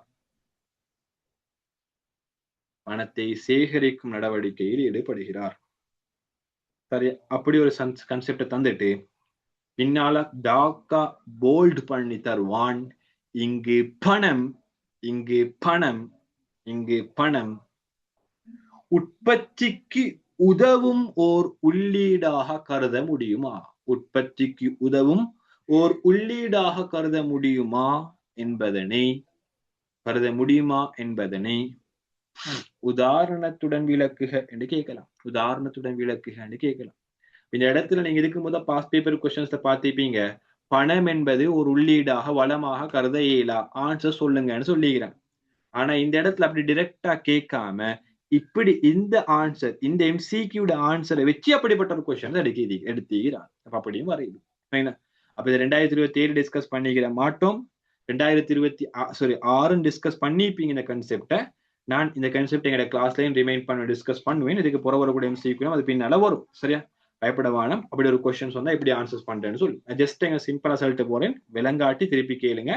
டீப்பா விளங்காட்டி ப்ராப்ளம் இல்ல. ஏன்னா இது நாங்க டீப்பா பின்னால பேச இருக்கிறோம். சரியா? இப்ப உற்பத்திக்கு உள்ளீடாக பயன்படுத்துவோம்னு சொன்னா எது நாங்க உற்பத்திக்கு உள்ளீடாக எடுக்க இயலுமிட எக்கனாமிக் பார்வையில அக்கவுண்டிங் பார்வை இங்க கதையே இல்ல, அதாலேயே இல்ல. பிசினஸ் உடைய பார்வை எங்களுக்கு அதாலேயே இல்ல. பிசினஸ்ல நோட்ஸ் கன்செப்ட் டோட்டலியா டிஃபரெண்ட் ஆகி கேளும் இதோட ஒப்பிடக்குள்ள. அதனால அந்த கன்செப்டை வச்சு இந்த கன்செப்டை குழம்பெடுத்து கொள்ளவான். அந்த கன்செப்ட் இந்த கன்செப்டுக்கு அதாலேயே இல்லைன்னு அப்பவே வச்சுக்கோ. அது பிரச்சனையே இல்லை, அவ்வளவுதான். சரியா? அப்ப இந்த இடத்துல எதை நாங்க உள்ளீடா எக்கனாமிக் படி கருதியலுமெண்டா எக்ஸாம்பிள் இது ஒரு சின்ன போன், இது ஒரு சின்ன போன். இந்த சின்ன போனை நான் ஒரு மெஷின்ல போட்டு தான் உற்பத்தி செய்யறேன்னு வச்சா உதாரணமா நீங்க பாத்திப்பீங்களா மெஷின்ல உதாரணமா கொக்கா கோலா ஃபேக்டரியோட ப்ரொடக்ஷன் அடிச்சு பாருங்களேன். சும்மா டைம்ல அடிச்சு பாருங்க. ரீல்ஸையும் டிக்டாக்லயும் கூட ரீல்ஸையும் ஷோர்ட்ஸையும் டிக்டாக்ல இன்ஸ்டாலையும் கூட ரீல்ஸையும் ஃபேஸ்புக்லயும் கூட ரீல்ஸ் சும்மா அனுப்பி கொண்டு பார்க்காம இந்த மாதிரி விஷயங்களை தேடி பாருங்க, உங்களுக்கு அறிவு கூடும். அதாவது டைம் இருந்தா பாருங்க. சரியா? பெப்சி கம்பெனியுடைய ப்ரொடக்ஷன் மெத்தட பாருங்க. அப்ப அந்த கம்பெனில ப்ரொடக்ஷன் இதெல்லாம் உங்களோட பிசினஸுக்கு பின்னால நிறைய தேவைப்படும் இந்த வீடியோஸ் எல்லாம். ஆனா சம்டைம் ஃப்ரீ டைம் இதை பார்த்து பாருங்க. சரியா? அப்ப அப்படி அந்த பெப்சி கம்பெனியோட ப்ரொடக்ஷன் எப்படி இருக்குமெண்டா ஒரு மெஷினுக்கும் மெஷினுக்குள்ளுக்கு தேவையான பிளாஸ்டிக்கை போடுவான். அது அப்படியே ரொட்டேட் ஆகி ஃபைனலா எதுவா வரும்? ஒரு பெப்சி போத்தல் அடைச்சப்பட்ட ஒரு பெப்சி போத்தலா வரும். அப்ப இந்த இடத்துல உள்ளீடு எக்கனாமிக் படி ரிசோர்ஸ், எக்கனாமிக் படி வளம், எக்கனாமிக் படி உள்ளீடு என்றா என்னண்டா அந்த பெப்சி அந்த உற்பத்தி செய்யற இடத்துல பெப்சிய உற்பத்தி செய்யற கம்பெனி உள்ளுக்கு டிரெக்டா பெப்சி உற்பத்திக்கு எதை யூஸ் பண்ணினோ அது மட்டும்தான் வளம். டிரெக்டா பெப்சி உற்பத்திக்கு எதை யூஸ் பண்ண மட்டும்தான் வளம். அந்த இடத்துல பெப்சி உற்பத்தி தானே அந்த போன் உற்பத்தி அப்படி செஞ்சு போன்ல ஒரு மெஷின்ல போட்டு கடைசியா போன் வாங்கினப்பமே போன் உற்பத்திக்கு டிரெக்டா என்னத்தை யூஸ் பண்ணிப்போம்? போனுக்கான பிளாஸ்டிக் பட்டன் சேக்கெட் அதெல்லாம் யூஸ் பண்ணிப்போம். அதே மாதிரி அந்த மெஷினை யூஸ் பண்ணிப்போம். அதே மாதிரி அந்த மெஷினை வச்சிருக்கிறதுக்கு ஒரு நிலப்பரப்பு யூஸ் பண்ணிப்போம். அதை ஆப்ரேட் பண்றதுக்கு ஒரு மனுஷனை யூஸ் பண்ணிப்போம். இவ்வளவு அந்த மெஷின் அவுட் ஆகி வரும், ப்ராடக்ட் அவுட் ஆகி வரும். இதை தாண்டி எதுவும் டிரெக்டாக உற்பத்திக்கு நடக்கல. இப்ப என் கையில 5000 ரூபாய் தாளொண்டிக்கு 5000 வச்சு டிரெக்டா போனை உற்பத்தி செய்ய இயலுமா? இல்ல. அது டிரெக்டா உற்பத்தியோட தொடர்படுதா? இல்ல. ஆனா 5000 வச்சு இதுக்கு தேவையான மெட்டீரியல் வாங்கி கேஞ்சி அந்த நிலத்தை ரெண்டுக்கு வாங்கி கேஞ்சி அந்த மெஷினை வாங்கி கேஞ்சி ஆனா அந்த 5000 ரூபாய் அதை வாங்குறதுக்கு தான் சப்போர்ட் பண்ணுமே தவிர அந்த ப்ரொடக்ஷன் நடக்கிற அந்த ரூம் உள்ளுக்கு அந்த 5000 வச்சு டிரெக்டா ஒரு போனை உற்பத்தி செய்ய இயலாம். ஆனா அந்த மெஷினை வச்சு டிரெக்டா உற்பத்தி அது மெஷின் உற்பத்தி டிரெக்டுக்கு சப்போர்ட் பண்ற அந்த நிலம் டிரெக்டா உற்பத்திக்கு சப்போர்ட் பண்ற அந்த பிளாஸ்டிக் அந்த சேக்கெட் அதெல்லா விஷயமும் டிரெக்டா உற்பத்திக்கு சப்போர்ட் பண்ற அதை மேனேஜ் பண்ற ஆள் டிரெக்டா உற்பத்திக்கு சப்போர்ட் பண்ற. இப்படி பண்றதுதான் நாங்க உள்ளீடா எடுப்போம், இப்படி பண்றதுதான் நாங்க வளமா எடுப்போமே தவிர அதை வாங்குறதுக்கு யூஸ் பண்ணின பணமோ அதோட இன்டிரெக்டா சப்போர்ட் ஆன எந்த ஒரு ரிசோர்ஸுமோ எக்கனாமிக் படி பொருளியல்ல வளம் அல்ல. அதனால எனக்கு பணம் என்பது வளமாக சொல்ல இயலா. அப்ப இந்த உற்பத்தி இந்த பெப்சிட உற்பத்தி இந்த போன் உற்பத்தி எக்ஸாம்பிளோடு உங்களுக்கு விளங்கப்படுத்து. சரியா? அப்படிப்பட்ட ஒரு கொஸ்டின்ஸ் இதை பேஸ் பண்ணி இந்த ஆன்சரை பேஸ் பண்ணி அப்படிப்பட்ட ஒரு செப்பரேட்டான கொஸ்டின்ஸ் எடுக்க. சரியா? இதுதான் விஷயம், இதுதான் கேஸ் ஸ்டடி. இதை பார்த்து அடிக்க பேப்பர் கஷ்டம் சொல்றேன். பேப்பர் கஷ்டம் இல்ல, பேப்பர் ஈஸி. எக்கனாமிக்ல எடுக்காட்டி நீங்க 2 வருஷம் படிச்சது வேஸ்ட்னு தான் சொல்லுவோம். 2 வருஷம் படிச்சது வேஸ்ட். எக்கனாமிக்ல எடுக்காட்டி அதை ஞாபகம் வச்சுக்கோங்க. 2 வருஷம் படிச்சது அநியாயம், சீரியஸா அநியாயம். அவ்வளவு ஈஸி. பாஸ் பேப்பர் மாதிரியே தான் வளமையா ரொட்டேட் பண்ணி வருவான். இந்த திங்கிங் மேட்டர் இல்லாட்டி மாற்றுவீங்க. 3வது கொஸ்டின்ஸ் கேட்கலும் அருமை தொடர்பான எண்ணக்கரு தொடர்பான விஞ்ஞானம் தானே. அப்ப நான் சொன்ன சமூக விஞ்ஞானத்தை விளங்கப்படுத்துங்க. சோசியல் விஞ்ஞானத்தோட சமூக விஞ்ஞானத்தை ஒரு பிராக்டிக்கல் எக்ஸாம்பிளோட வேறுபடுத்துங்கன்னு சொல்லலாம். அந்த இடத்துக்கு நீங்க ஒரு கதமாய் புகையிலும் ஃபுல் டீப்பா கதை எழுத போனா நீங்க ஓலவெல்ல செஞ்ச மாதிரி கதைக்கு சிறு கதை எழுதுற சிறு அதே மாதிரி இன்னொரு ஆப்ஷன் சிறுகதை தீக்கும். அதுல வந்து 2.5 பக்கம் 3 பக்கம் ஃபுல் ஸ்கோப்ல எழுதிப்போம். அப்ப அங்க மாதிரி கதை எழுத தேவையில்லை. இங்க கன்செப்ட சொல்லணும். இப்ப நானும் இன்னொருத்தரும் போறோம். சயின்ஸ் லீக்கிறவங்க இதைத்தான் ரிசர்ச் பண்ணுவாங்க, சோசியல் லீக்கிறவங்க இதைத்தான் ரிசர்ச் பண்ணுவாங்கன்னு சொல்லி அந்த கதை மாதிரி இந்த விஷயத்த கன்செப்ட் சொல்லி முடிச்சோம்.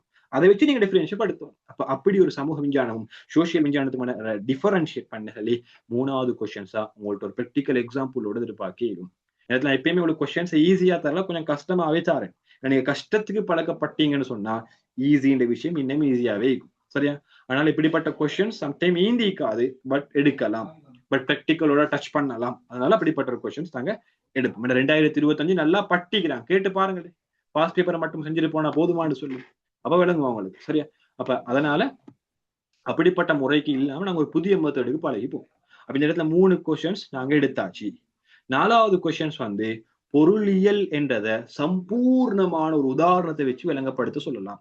அப்ப உதாரணமா இந்த 1,00,000 சிச்சுவேஷன், அந்த நேச்சுரல் டிசாஸ்டர், அந்த வெள்ளத்துல பாதிக்கப்பட்ட அவருடைய சம்பவத்தை வச்சு அந்த 1,00,000 என்றது அவருக்கு பொறுமதியான வளம்.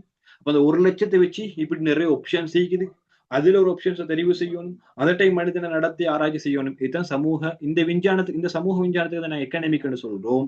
அப்ப அந்த கன்செப்டை, அந்த உதாரணத்தை யூஸ் பண்ணி பிராக்டிக்கல் வைஸா சொல்லணும். அப்ப இப்படிப்பட்டவர் தான் எங்களுக்கு சமூக விஞ்ஞானம். இதுக்குத்தான் நாங்க சயின்ஸ், இதுக்குத்தான் நாங்க எக்கனாமிக்னு சொல்றேன்னு சொல்லி பிராக்டிக்கல் வைஸா எங்களுக்கு அப்படி சொல்லி பிராக்டிக்கல் வைஸா அப்படிப்பட்ட ஒரு ஆன்சர்ஸ் கொடுக்கணும். சோ அதையும் எங்களுக்கு என்ன செய்யலாம், இந்த இடத்துல அப்படிப்பட்ட ஒரு கொஸ்டின்ஸையும் கேட்கலாம் என்றதை மறந்துட வானம். சரியா? அதே மாதிரி சமூக விஞ்ஞானம் ஏன்னு சொல்ற அதையும் கேட்கலாம். சமூக விஞ்ஞானம் ஏன்னு சொல்றதுக்கான சமூகத்தை தான் ஆராய்ச்சி செய்யுது. அப்ப நீங்க அதை எக்ஸாம்பிள் வைஸா கொடுத்தா ஓகே. அப்ப அப்படி கிட்டத்தட்ட 6 அல்லது 5 பார்ட் 2 கொஸ்டின்ஸ் உங்களுக்கு எதை வச்சு கேட்கலும், உங்களுக்கு ஒரே ஒரு எம்சிக்யூ வச்சு கேட்கலும். ஒரே ஒரு எம்சிக்யூ, ஜஸ்ட் ஒரு மார்க்ஸ். இங்க உங்களுக்கு 24 மார்க்ஸுக்கு கொஸ்டின் கிரியேட் ஆகியாச்சு. 24 மார்க்ஸ். அப்ப இப்படி இந்த புக்லெட்ல நாங்க மேக்சிமம் எவ்வளவு டிஸ்கஸ் பண்ணிருமோ அவ்வளவு டிஸ்கஸ் பண்ணுவோம். பட் 1000 எம்சிக்யூ டிஸ்கஸ் பண்றதுக்கு சாத்தியம் இல்லைன்னு உங்களுக்கே விளங்கிக்கும். ஏன்னா நாங்க எம்சிக்யூ ஃபுல் கம்ப்ளீட் பண்ண டார்கெட் இல்ல. பட் உங்களுக்கு 1000 எம்சிக்யூ செய்யறதுக்கு சம்பீரான டைம் ஈக்குது. ஏன்னா இந்த புக்லெட்டை அடிச்சது வந்து போன வருஷம் நினைச்சமைக்கு இந்த வருஷம் வந்து 10ஆம் மாசம்னு நினைக்கிறேன். 10ஆம் மாசம் இல்ல 8ஆம் மாசம்னு நினைக்கிறேன். அப்ப வித்தின் 2 மந்த்ஸுக்குள்ளுக்கு இந்த புக்லெட்டை கம்ப்ளீட் பண்ணவங்க ஈக்கிறாங்க 2025 ஸ்டூடெண்ட்ஸ். அப்ப 2 மந்த்துக்குள்ளுக்கு 1000 எம்சிக்கு கம்ப்ளீட் பண்ணிட வேண்டாம். இன்னும் ஒரு கிட்டத்தட்ட 8 இல்ல 9 மந்த் ஈக்குது உங்களுக்கு தாராளமா இந்த புக்லெட்டை கம்ப்ளீட் பண்ணிடும். ஸோ அதனால புக்லெட் செய்யறவங்க இல்லாட்டி ஏதாச்சும் பாஸ் பேப்பர் செய்யறவங்க இந்த புக்லெட்லயே கிட்டத்தட்ட 1000 மோர் தென் 1000 விட எம்சிக்கு கூட இருக்குது. அப்ப இந்த புக்லெட் செய்யறதுல இதுல எந்த ஒரு எம்சிக்யூவும் பாஸ் பேப்பர் எம்சிக்யூட ஆனதல்ல. பாஸ் பேப்பர் எம்சிக்யூ அல்ல. சரி, பாஸ் பேப்பர் அப்படி பாருங்க, ஒரு பாஸ் பேப்பர் எம்சிக்யூ இதுல இல்ல. சரியா? அப்ப இந்த 1000 எம்சிக்யூ நீங்க செய்யக்கொள்ள ஒரு 1000 எம்சிக்யூக்கு எத்தனை ஆன்சர்ஸ் வரும்? 5000 ஆன்சர்ஸ் வரும். ஒரு 1000 எம்சிக்யூ ஈக்குறேன்னா எத்தனை ஆன்சர்ஸ் வரும்? 5000 ஆன்சர்ஸ் வரும். யோசிச்சு பாருங்க, 5000 ஆன்சர்ஸ். நீங்க ஒரு ஆன்சரை வச்சு எத்தனை கொஸ்டின்ஸ் எடுத்துக்கிறீங்க? ஒரு ஆன்சரை வச்சு இப்ப நான் 2-3 கொஸ்டின் எடுத்து மினிமம் 2 கொஸ்டின்ஸ் எடுக்கிறேன். அப்ப 5000 ஆன்சர்ஸ் வச்சு 2 கொஸ்டின்ஸ் எடுத்தா கதை என்ன கதை? 10,000 கொஸ்டின்ஸ் வந்தாச்சு. 10,000 கொஸ்டின்ஸ் வந்தாச்சு. இதை தாண்டி நீங்க எவனுக்கும் உங்களுக்கு இதை உங்களையை தாண்டி மார்க்ஸ் எடுக்க இல்லை. எக்கனாமிக்ல எவன் படிச்சு கொடுத்த அடம் ஸ்மித்தே வந்தாலும் உங்களே வச்சே இல்லை. ஏன்னா 10,000 கொஸ்டின்ஸும் அதுக்கான செப்பரேட் ஆன்சர்ஸும் ஈக்கி. இதுக்கு தாராளமான டைம் இப்ப ஈக்கி. 9 மாசம் ஈக்கித்தானே சுத்தி தெரிஞ்சு கொண்டு போனா 9 மாசம் பறந்து போயிடும். அப்ப 10,000 கொஸ்டின்ஸ் 1000 கொஸ்டின்ஸ் ஒரு நாளுக்குள்ள வெளில 5 வரைக்கும் விடிஞ்சு நாக்க தொங்க போட்டுக்கும் செய்ய வேண்டிய மட்டும் ஈக்க வேண்டிய. இப்படி ரிசர்ச் பண்ணிலாம் ஆன்சர் அடிக்கலாம். அப்ப நீங்க இப்படி ரிசர்ச் பண்ணி படிங்க. படிக்கிறதும் இன்ட்ரெஸ்ட் ஆகிக்கும், படிக்கிறது ஜீவித்துக்கு மறக்காது. உங்களுக்கு ஃபைனல் எக்ஸாம் வரைக்கும் யூஸ் ஆகும். சேம் டைம் உங்களோட ஃபைனல் எக்ஸாம் பிறகு உங்களோட யூனிவர்சிட்டி லைஃபுக்கும் இது யூசேஜ் ஆகிக்கும் இந்த கான்செப்ட். ஓகே, இந்த மெத்தட் ஓகே உங்களுக்கு கிளியரா? இந்த மெத்தட் ஓகே உங்களுக்கு? ஏதாச்சும் டவுட் இருக்குதா? ஓகே, இப்ப நாங்க இன்றைக்கு மேக்ஸிமம் டிஸ்கஸ் பண்ணது ஒரு எம்சிக்யூ தான். அப்ப கிட்டத்தட்ட உங்களுக்கு இந்த மாசம் ஃபுல்லா, டிசம்பர் மாசம் ஃபுல்லாவே உங்களுக்கு பொருளியல் அறிமுகம் மட்டும்தான் போகும். பொருளியல் அறிமுகம் மட்டும்தான் டிசம்பர் ஃபுல்லாவே போகும். இந்த டிசம்பர் ஃபுல்லா பொருளியல் அறிமுகத்தை நாங்க கவர் அப் பண்ண போறோம். பொருளியல் அறிமுகத்தை பார்ட் 2 கொஸ்டின்ஸும் இதுக்கேற்ற போகும். ஏன்னா உங்களுக்கு கம்ப்ளீட் பண்ண ரேடி என்ன செய்யலாம், ஃபுல்லா உடனே பிறந்ததுக்கு நடக்கல. அப்படித்தானே இது தவந்து எல்லாம் செஞ்சுதான் நடக்கும். அதே மாதிரி ஒரே அடிக்க பொருள் அறிமுகத்தை கவர் பண்ணலாம். எல்லா பாட்டையும் நாங்க டிஸ்கஸ் பண்ணிக்கொண்டு கவர் அப் பண்ணிக்கொண்டு போவோம். உங்களுக்கு பொருள் இறங்குது திருப்பி பார்க்க தேவைப்படாது. நேரில் நாங்க அருமையை டிஸ்கஸ் பண்ணினோம், அதே தெரிவை டிஸ்கஸ் பண்ணினோம், அதே பொருள் இரண்டா என்னென்ன டிஸ்கஸ் பண்ணினோம், மனித நடத்தையை டிஸ்கஸ் பண்ணினோம்.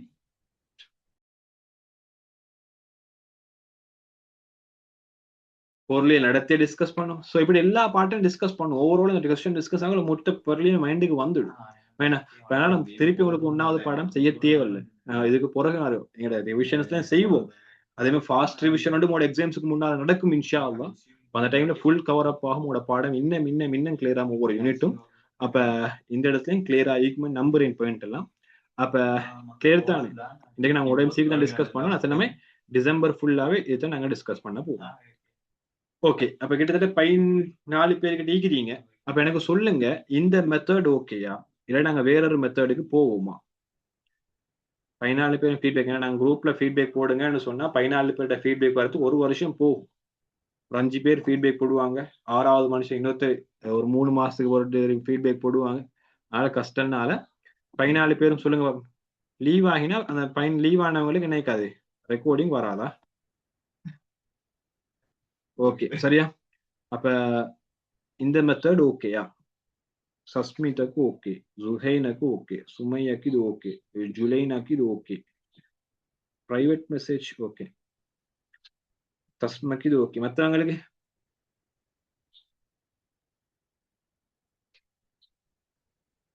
Okay sir. இந்த மெத்தட் ஓகே. மணாலுக்கு ஓகே, ஷிஃபாக்கு ஓகே, ஓகே புஷ்டாக்கு ஓகே. ஓகே நீங்க சொல்லுங்க, இந்த மெத்தட் வந்து ஒரு ஓகே தான். உங்களோட பொறுத்த வரைக்கும் எனக்கு ஓகே, ஜஸ்ட் ஒரு ஓகே. அதாவது இந்த மெத்தட் வெளியீடான மெத்தடா இல்லாட்டி இந்த மெத்தட் வந்து பெர்ஃபெக்டான மெத்தடா இல்லாட்டி இதை விட தாண்டி வேற ஆப்ஷன்? எனக்கு இந்த மெத்தட் நான் செய்யறேன், படமே எல்லா வெஜுக்கும் இந்த மெத்தட் தான் செய்யறேன். அப்ப இந்த மெத்தடை தாண்டி வேற ஏதாச்சும் எஃபெக்டிவான மெத்தட் உங்களுக்கு பேப்பர் கிளாஸ், நீங்க சம்டைம் நிறைய பேப்பர் கிளாஸஸ் பேத்திப்பீங்க, உங்களோட கிளாஸஸ்ல பேப்பர் கிளாஸ் செஞ்சுப்பீங்க. இதே மாதிரி வேற எஃபெக்டிவான மெத்தட் உங்களுக்கு இருக்கிறேன்னா அதையும் சஜஷன் பண்ணிடு, நாங்க அதையும் செய்யும். 14 பேர் சொன்னீங்க இது எஃபெக்டிவான மெத்தட். இல்லாட்டி நீங்க ரேட் கொடுப்பீங்கன்னு சொன்னா 10க்கு எத்தனை கொடுப்பீங்க இந்த மெத்தடு? சேஞ்ச் பண்ணதுக்கு தேவையில்லை. இந்த மெத்தட் தான் நம்மளோட ஃபைனல் எக்ஸாம் வரைக்கும் டிஸ்கஸ் பண்ண போறேன். இன்றைக்கு தான் அந்த விஷயத்தை கேட்பேன் உங்கள்கிட்ட. இதுக்கு போற இந்த மெத்தட் எப்படி பெஸ்டானு கேட்க போறல. இந்த மெத்தட் பெஸ்ட்னு சொன்னா ஃபைனல் எக்ஸாம் வரைக்கும் இந்த மெத்தட் தான் போகும். அதனால தான் கேட்கும். திருப்பி இடையில மாத்திரம் போகும். அதனால இந்த மெத்தடுக்கு நீங்க ரேட் கொடுக்குறீங்க, எத்தனை கொடுப்பீங்க? ஓகே புஷ்ரா ஓகே, 10க்கு 10 மத்துவாங்க. குயிக்கா சொல்லுங்க.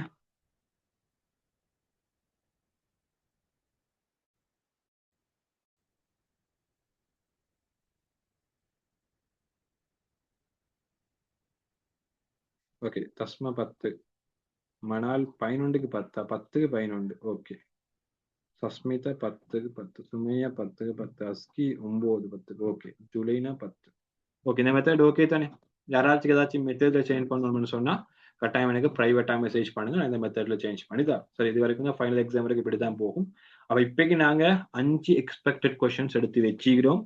5 எக்ஸ்பெக்டட் கொஸ்டின்ஸுக்கும் தேவையானவங்க ஆன்சர்ஸ் எழுதி எனக்கு அடுத்த பேப்பர் கிளாஸுக்கு முன்னால கொண்டு வாங்க. அப்ப எப்படி இப்போக்கு 5 அப்படி ஒவ்வொரு வீக்கும் சேர்ந்து ஒரு பெரிய ஒரு அமௌண்ட் எக்ஸ்பெக்டட் கொஸ்டின்ஸ் உங்களுக்கு வரும். அப்ப திருப்பி நீங்க எக்ஸ்பெக்டட் கொஸ்டின்ஸ் பேப்பர் அலைஞ்சி எடுக்கணுமோ இல்லாட்டி அங்கங்க போயிட்டு ஃபீஸ் பே பண்ணி எடுக்கணும் எந்த தேவையும் இல்லை. ஏன்னா மொத்தமான எக்ஸ்பெக்டட் கொஸ்டின்ஸ் இது இன்க்ளூட் பண்ணதா தான் இருக்கும். ஓகே அப்ப அது உங்களுக்கு யூசேஜ் ஆகிக்குமே நம்புறேன். ஃபைனலா இந்த மெத்தடை யூஸ் பண்ணி வாரீங்கன்னு சொன்னா ஓகே. அப்ப இந்த பாடம் உங்களுக்கு கிளியர் நினைக்கிறேன். அப்ப இன்னைக்கு நாங்க இந்த விஷயத்தான் டிஸ்கஸ் பண்ணினோம். இதுக்கு பிறகும் பேப்பர் கிளாஸ் இப்படித்தான் நடக்கும். ஏதாச்சும் டவுட் கேட்கணும்னு சொன்னா கட்டாயம் எனக்கு இன்ஃபார்ம் பண்ணுங்க. அதே மாதிரி நிறைய பேர் டவுட் கேட்டுட்டீங்க. பட் இது கொஞ்சம் இந்த இதனால இந்த நடத்தத்தினால கொஞ்சம் ஓடிக்கொண்டு நீக்கிறதுனால அதே மாதிரி எக்ஸாம்ஸும் எனக்கும் மீக்கி அதையும் பிட் போட்டிக்கிறேன் நடத்தத்தால அதுக்கும் கொஞ்சம் அதனால எனக்கு ஆன்சர்ஸ் பண்ணிக்கொள்ள கிடைக்கல. நிறைய பேர் மெயினா ஒருத்தர் வந்து அதிகமான டவுட் கேட்கிறாங்க. அது மாதிரி நிறைய பேர் கேளுங்க. ஏன்னா அது மாதிரி விஷயத்த பார்க்கல சந்தோஷம் அடை இவ்வளவு படிக்கிறாங்கன்னு சொல்லி. ஏன்னா சம்டைம் அந்த புள்ள புக்லெட்ல பாதி சரி முடிச்சு அதிகமான டவுட் கேட்கிறாங்க. அது மாதிரி நீங்களும் ட்ரை பண்ணுங்க. நிறைய ட்ரை பண்றவங்க கேட்கிறாங்க. இப்ப அவங்களோடத்தான் உங்களுக்கு சவால். உங்களுக்கு நீங்க சவாலை விட உங்களையும் விட அடுத்தவங்க உங்களையும் விட கூட படிச்சு சப்போர்ட் பண்ணணும், பொறாமப்படப்படாது. பட் அடுத்தவங்க ஒரு பாயிண்ட் கூட எடுத்தா உங்களுக்கு ஒரு பாயிண்ட் கீழே தான் வரும். Z ஸ்கோர் 1.999 அண்ட் அவங்களோட உங்களையும் கூட ஒரு எம்சிக்கு கூட செஞ்சவன் 2.000 Z ஸ்கோர் வரும். சரியா? அதனால அது யாருக்கு பெஸ்ட் கொஞ்சம், அதாவது கொஞ்சம் பேருக்கு தான் யூனிவர்சிட்டி. அதனால அவங்க அப்படி ட்ரை பண்றீங்கன்னா எல்லாரும் ட்ரை வாங்க. நல்ல ஒரு பெஸ்டான ரிசல்ட்ஸ் உங்களுக்கு 2 இயர்ஸ் ப்ரொடியூஸ் பண்ணி போய் அடுத்து வந்து இயற்கை நடத்தல பாதிக்கிறவங்க யாராச்சும் சொன்னா கட்டாயம் கான்டாக்ட் பண்ணுங்க. நான் ஆல்ரெடி உங்களுக்கு குரூப்புக்கும் போட்டிருந்தேன். ஏதாச்சும் பேமெண்ட் பண்ணிக்கொள்ள இயலாம, கிளாஸ் ஃபீஸ் கட்டிக்கொள்ள இயலாம, கிளாஸஸ் நீங்க ரிமூவ் ஆகி நிறைய கேசஸ் செய்ப்பாங்க. பிரைவேட் கிளாஸஸ் போனவங்க, பிசிக்கல் கிளாஸஸ் போனவங்க, அவங்க ஏதாச்சும் கிளாஸஸ் ஜாயின் ஆகணும்னு சொன்னா கட்டாயம் கான்டாக்ட் பண்ண சொல்லுங்க. அவங்களுக்கு வந்து இலவச கிளாஸஸ் நடக்கும். அதே மாதிரி பேப்பர்ஸ் எல்லாம் உங்களுக்கு இலவசமாக தான் கிடைக்கும், அந்த பேமெண்ட்டும் இல்லாம. ஏன்னா இந்த டைம்ல சரி மனுஷனோட உதவி செய்யாட்டி மனுஷனே அல்ல, அப்படிதானே? அதனால ஃப்ரீயான இலவசமான economic and business and accounting 3 பாடம் உங்களுக்கு இலவசமாக கம்ப்ளீட்டா நடக்கும்ன்றத அவங்களே யாராச்சும் ஒருத்தர் இப்படி இயற்கை ஃபேஸ் பண்ணி பேமெண்ட் பண்ணி கொலையிலாட்டி அந்த பேரை நாங்க எந்த இடத்தையும் சொல்ல போறோம்ல, இவர் இப்படித்தான் இயற்கை இடத்துல வந்தவர்னு சொல்லி எந்த கிளாஸும் சொல்ல போறோம். இதுக்கு முதையும் இப்பயும் கூட நிறைய பேர் பேமெண்ட் பண்ணாம படிச்சு கொண்டிருக்கிறாங்க, அதாவது ஃப்ரீ பேமெண்ட்ல இந்த பேமெண்ட் பண்ணாம படிச்சு கொண்டிருக்கிறாங்க. அப்ப அதையும் யாருக்கும் நாங்க செல்ல போறோம்ல, இவர் தான் சொல்லி. அதனால எந்த இஷ்யூவும் இல்லை. அப்படி ஜாயின் பண்றவங்க யாராச்சும் சொன்னா கட்டாயம் கான்டாக்ட் பண்ண சொல்லுங்க. அதே மாதிரி உங்களால ஏழுமான உதவி சரி செய்யுங்க, துவால சரி, ஒரு சப்போர்ட்ல சரி, ஒரு மனசால சரி, ஏழுமான உதவியை செய்யுங்க. உங்கள்ட்ட எது இருக்குதோ அதை வச்சு சப்போர்ட் பண்ணுங்க. இப்ப எங்கள்கிட்ட பெருசா பணம் இல்லை இப்ப இந்த டைம்ல சுச்சுவேஷன்ல, நானும் ஒரு ஸ்டூடெண்ட்ஸ் தானே. எங்களால ஏழுமான விஷயம் கல்வின்றது சப்போர்ட் பண்ணுது, அப்ப அதை வச்சு சப்போர்ட் பண்ணுங்க. சம்டைம் உங்களுக்கு இப்ப நீங்க டீச்சிங் பண்ற மெத்தட்ல இல்ல, டீச்சிங் பண்ற வயசுல இல்ல, உங்கள்கிட்டையும் நோட்ஸை கொடுத்து சப்போர்ட் பண்றதா, நோட்ஸை கொடுத்து சப்போர்ட் பண்ணுங்க. உங்களுக்கேலும் ஒரு பிரிண்ட் அவுட் எடுத்து உங்கள்ட்ட 2 பிடிஎஃப் இருக்குதா, உங்கள்ட்ட 2 கைடு இருக்குதா, ஒரு கைடை கொடுத்து சப்போர்ட் பண்ணுங்க. இதுவும் ஒரு பெரிய சப்போர்ட். இந்த சப்போர்ட் பண்றது சிலிஷா ஐந்தாலும் உண்டோ உங்களோட மறுமை வாழ்க்கையில, அப்படி இல்லாட்டி உங்களோட ஃபியூச்சரை ஒரு பிரைட்டான ஒரு ஃபியூச்சரா மாத்தும்ன்றதையும் மறந்துடுவான். சரியா? அப்ப இன்றைக்கு நான் அதான் உங்களுக்கு சொல்ல வந்தேன், கதை ஒன்று சொல்ல வரல, அந்த விஷயம் சொல்ல வந்தேன். அப்ப நாளோட கிளாஸ் உங்களுக்கு பிசினஸ் ஸ்டடீஸ் மேனேஜ்மெண்ட் பாடம் நடக்கும். அப்ப அதுல நாங்க இன்ஷால்லா மறுவ சந்திப்போம். ஏதாச்சும் டவுட் இருந்துச்சுன்னா கட்டாயம் போடுங்க. டைம் டேபிள் படிக்கிற கிளாஸஸ் நடக்கும் இதுக்கு போறோம் இன்ஷால்லா. மிஸ் ஆன கிளாஸஸ் எப்ப நடக்கும்ன்ற விஷயத்த உங்களுக்கு நான் அதே குரூப்ல இன்ஃபார்ம் பண்றேன். அப்ப அந்த டைம்ல கட்டாயம் ஜாயின் பண்ணுங்க. ஏதாச்சும் டவுட் இருந்துச்சுன்னா கட்டாயம் வாட்ஸ்அப்புக்கு போடுங்க, நான் ஃப்ரீயான டைம்ல கட்டாயம் உங்களுக்கு சொல்லித்தாரேன். மறு அடுத்த கிளாஸ் சந்திப்போம். இதுவரைக்கும் கலந்து கொண்டு சப்போர்ட் பண்ணவங்க எல்லாத்துக்கும் ஜஸாக்கல்லாஹ் ஹைரன். Thank you. Okay Sasmita, welcome. Thank you, sir. Okay தங்கச்சி, வெல்கம்.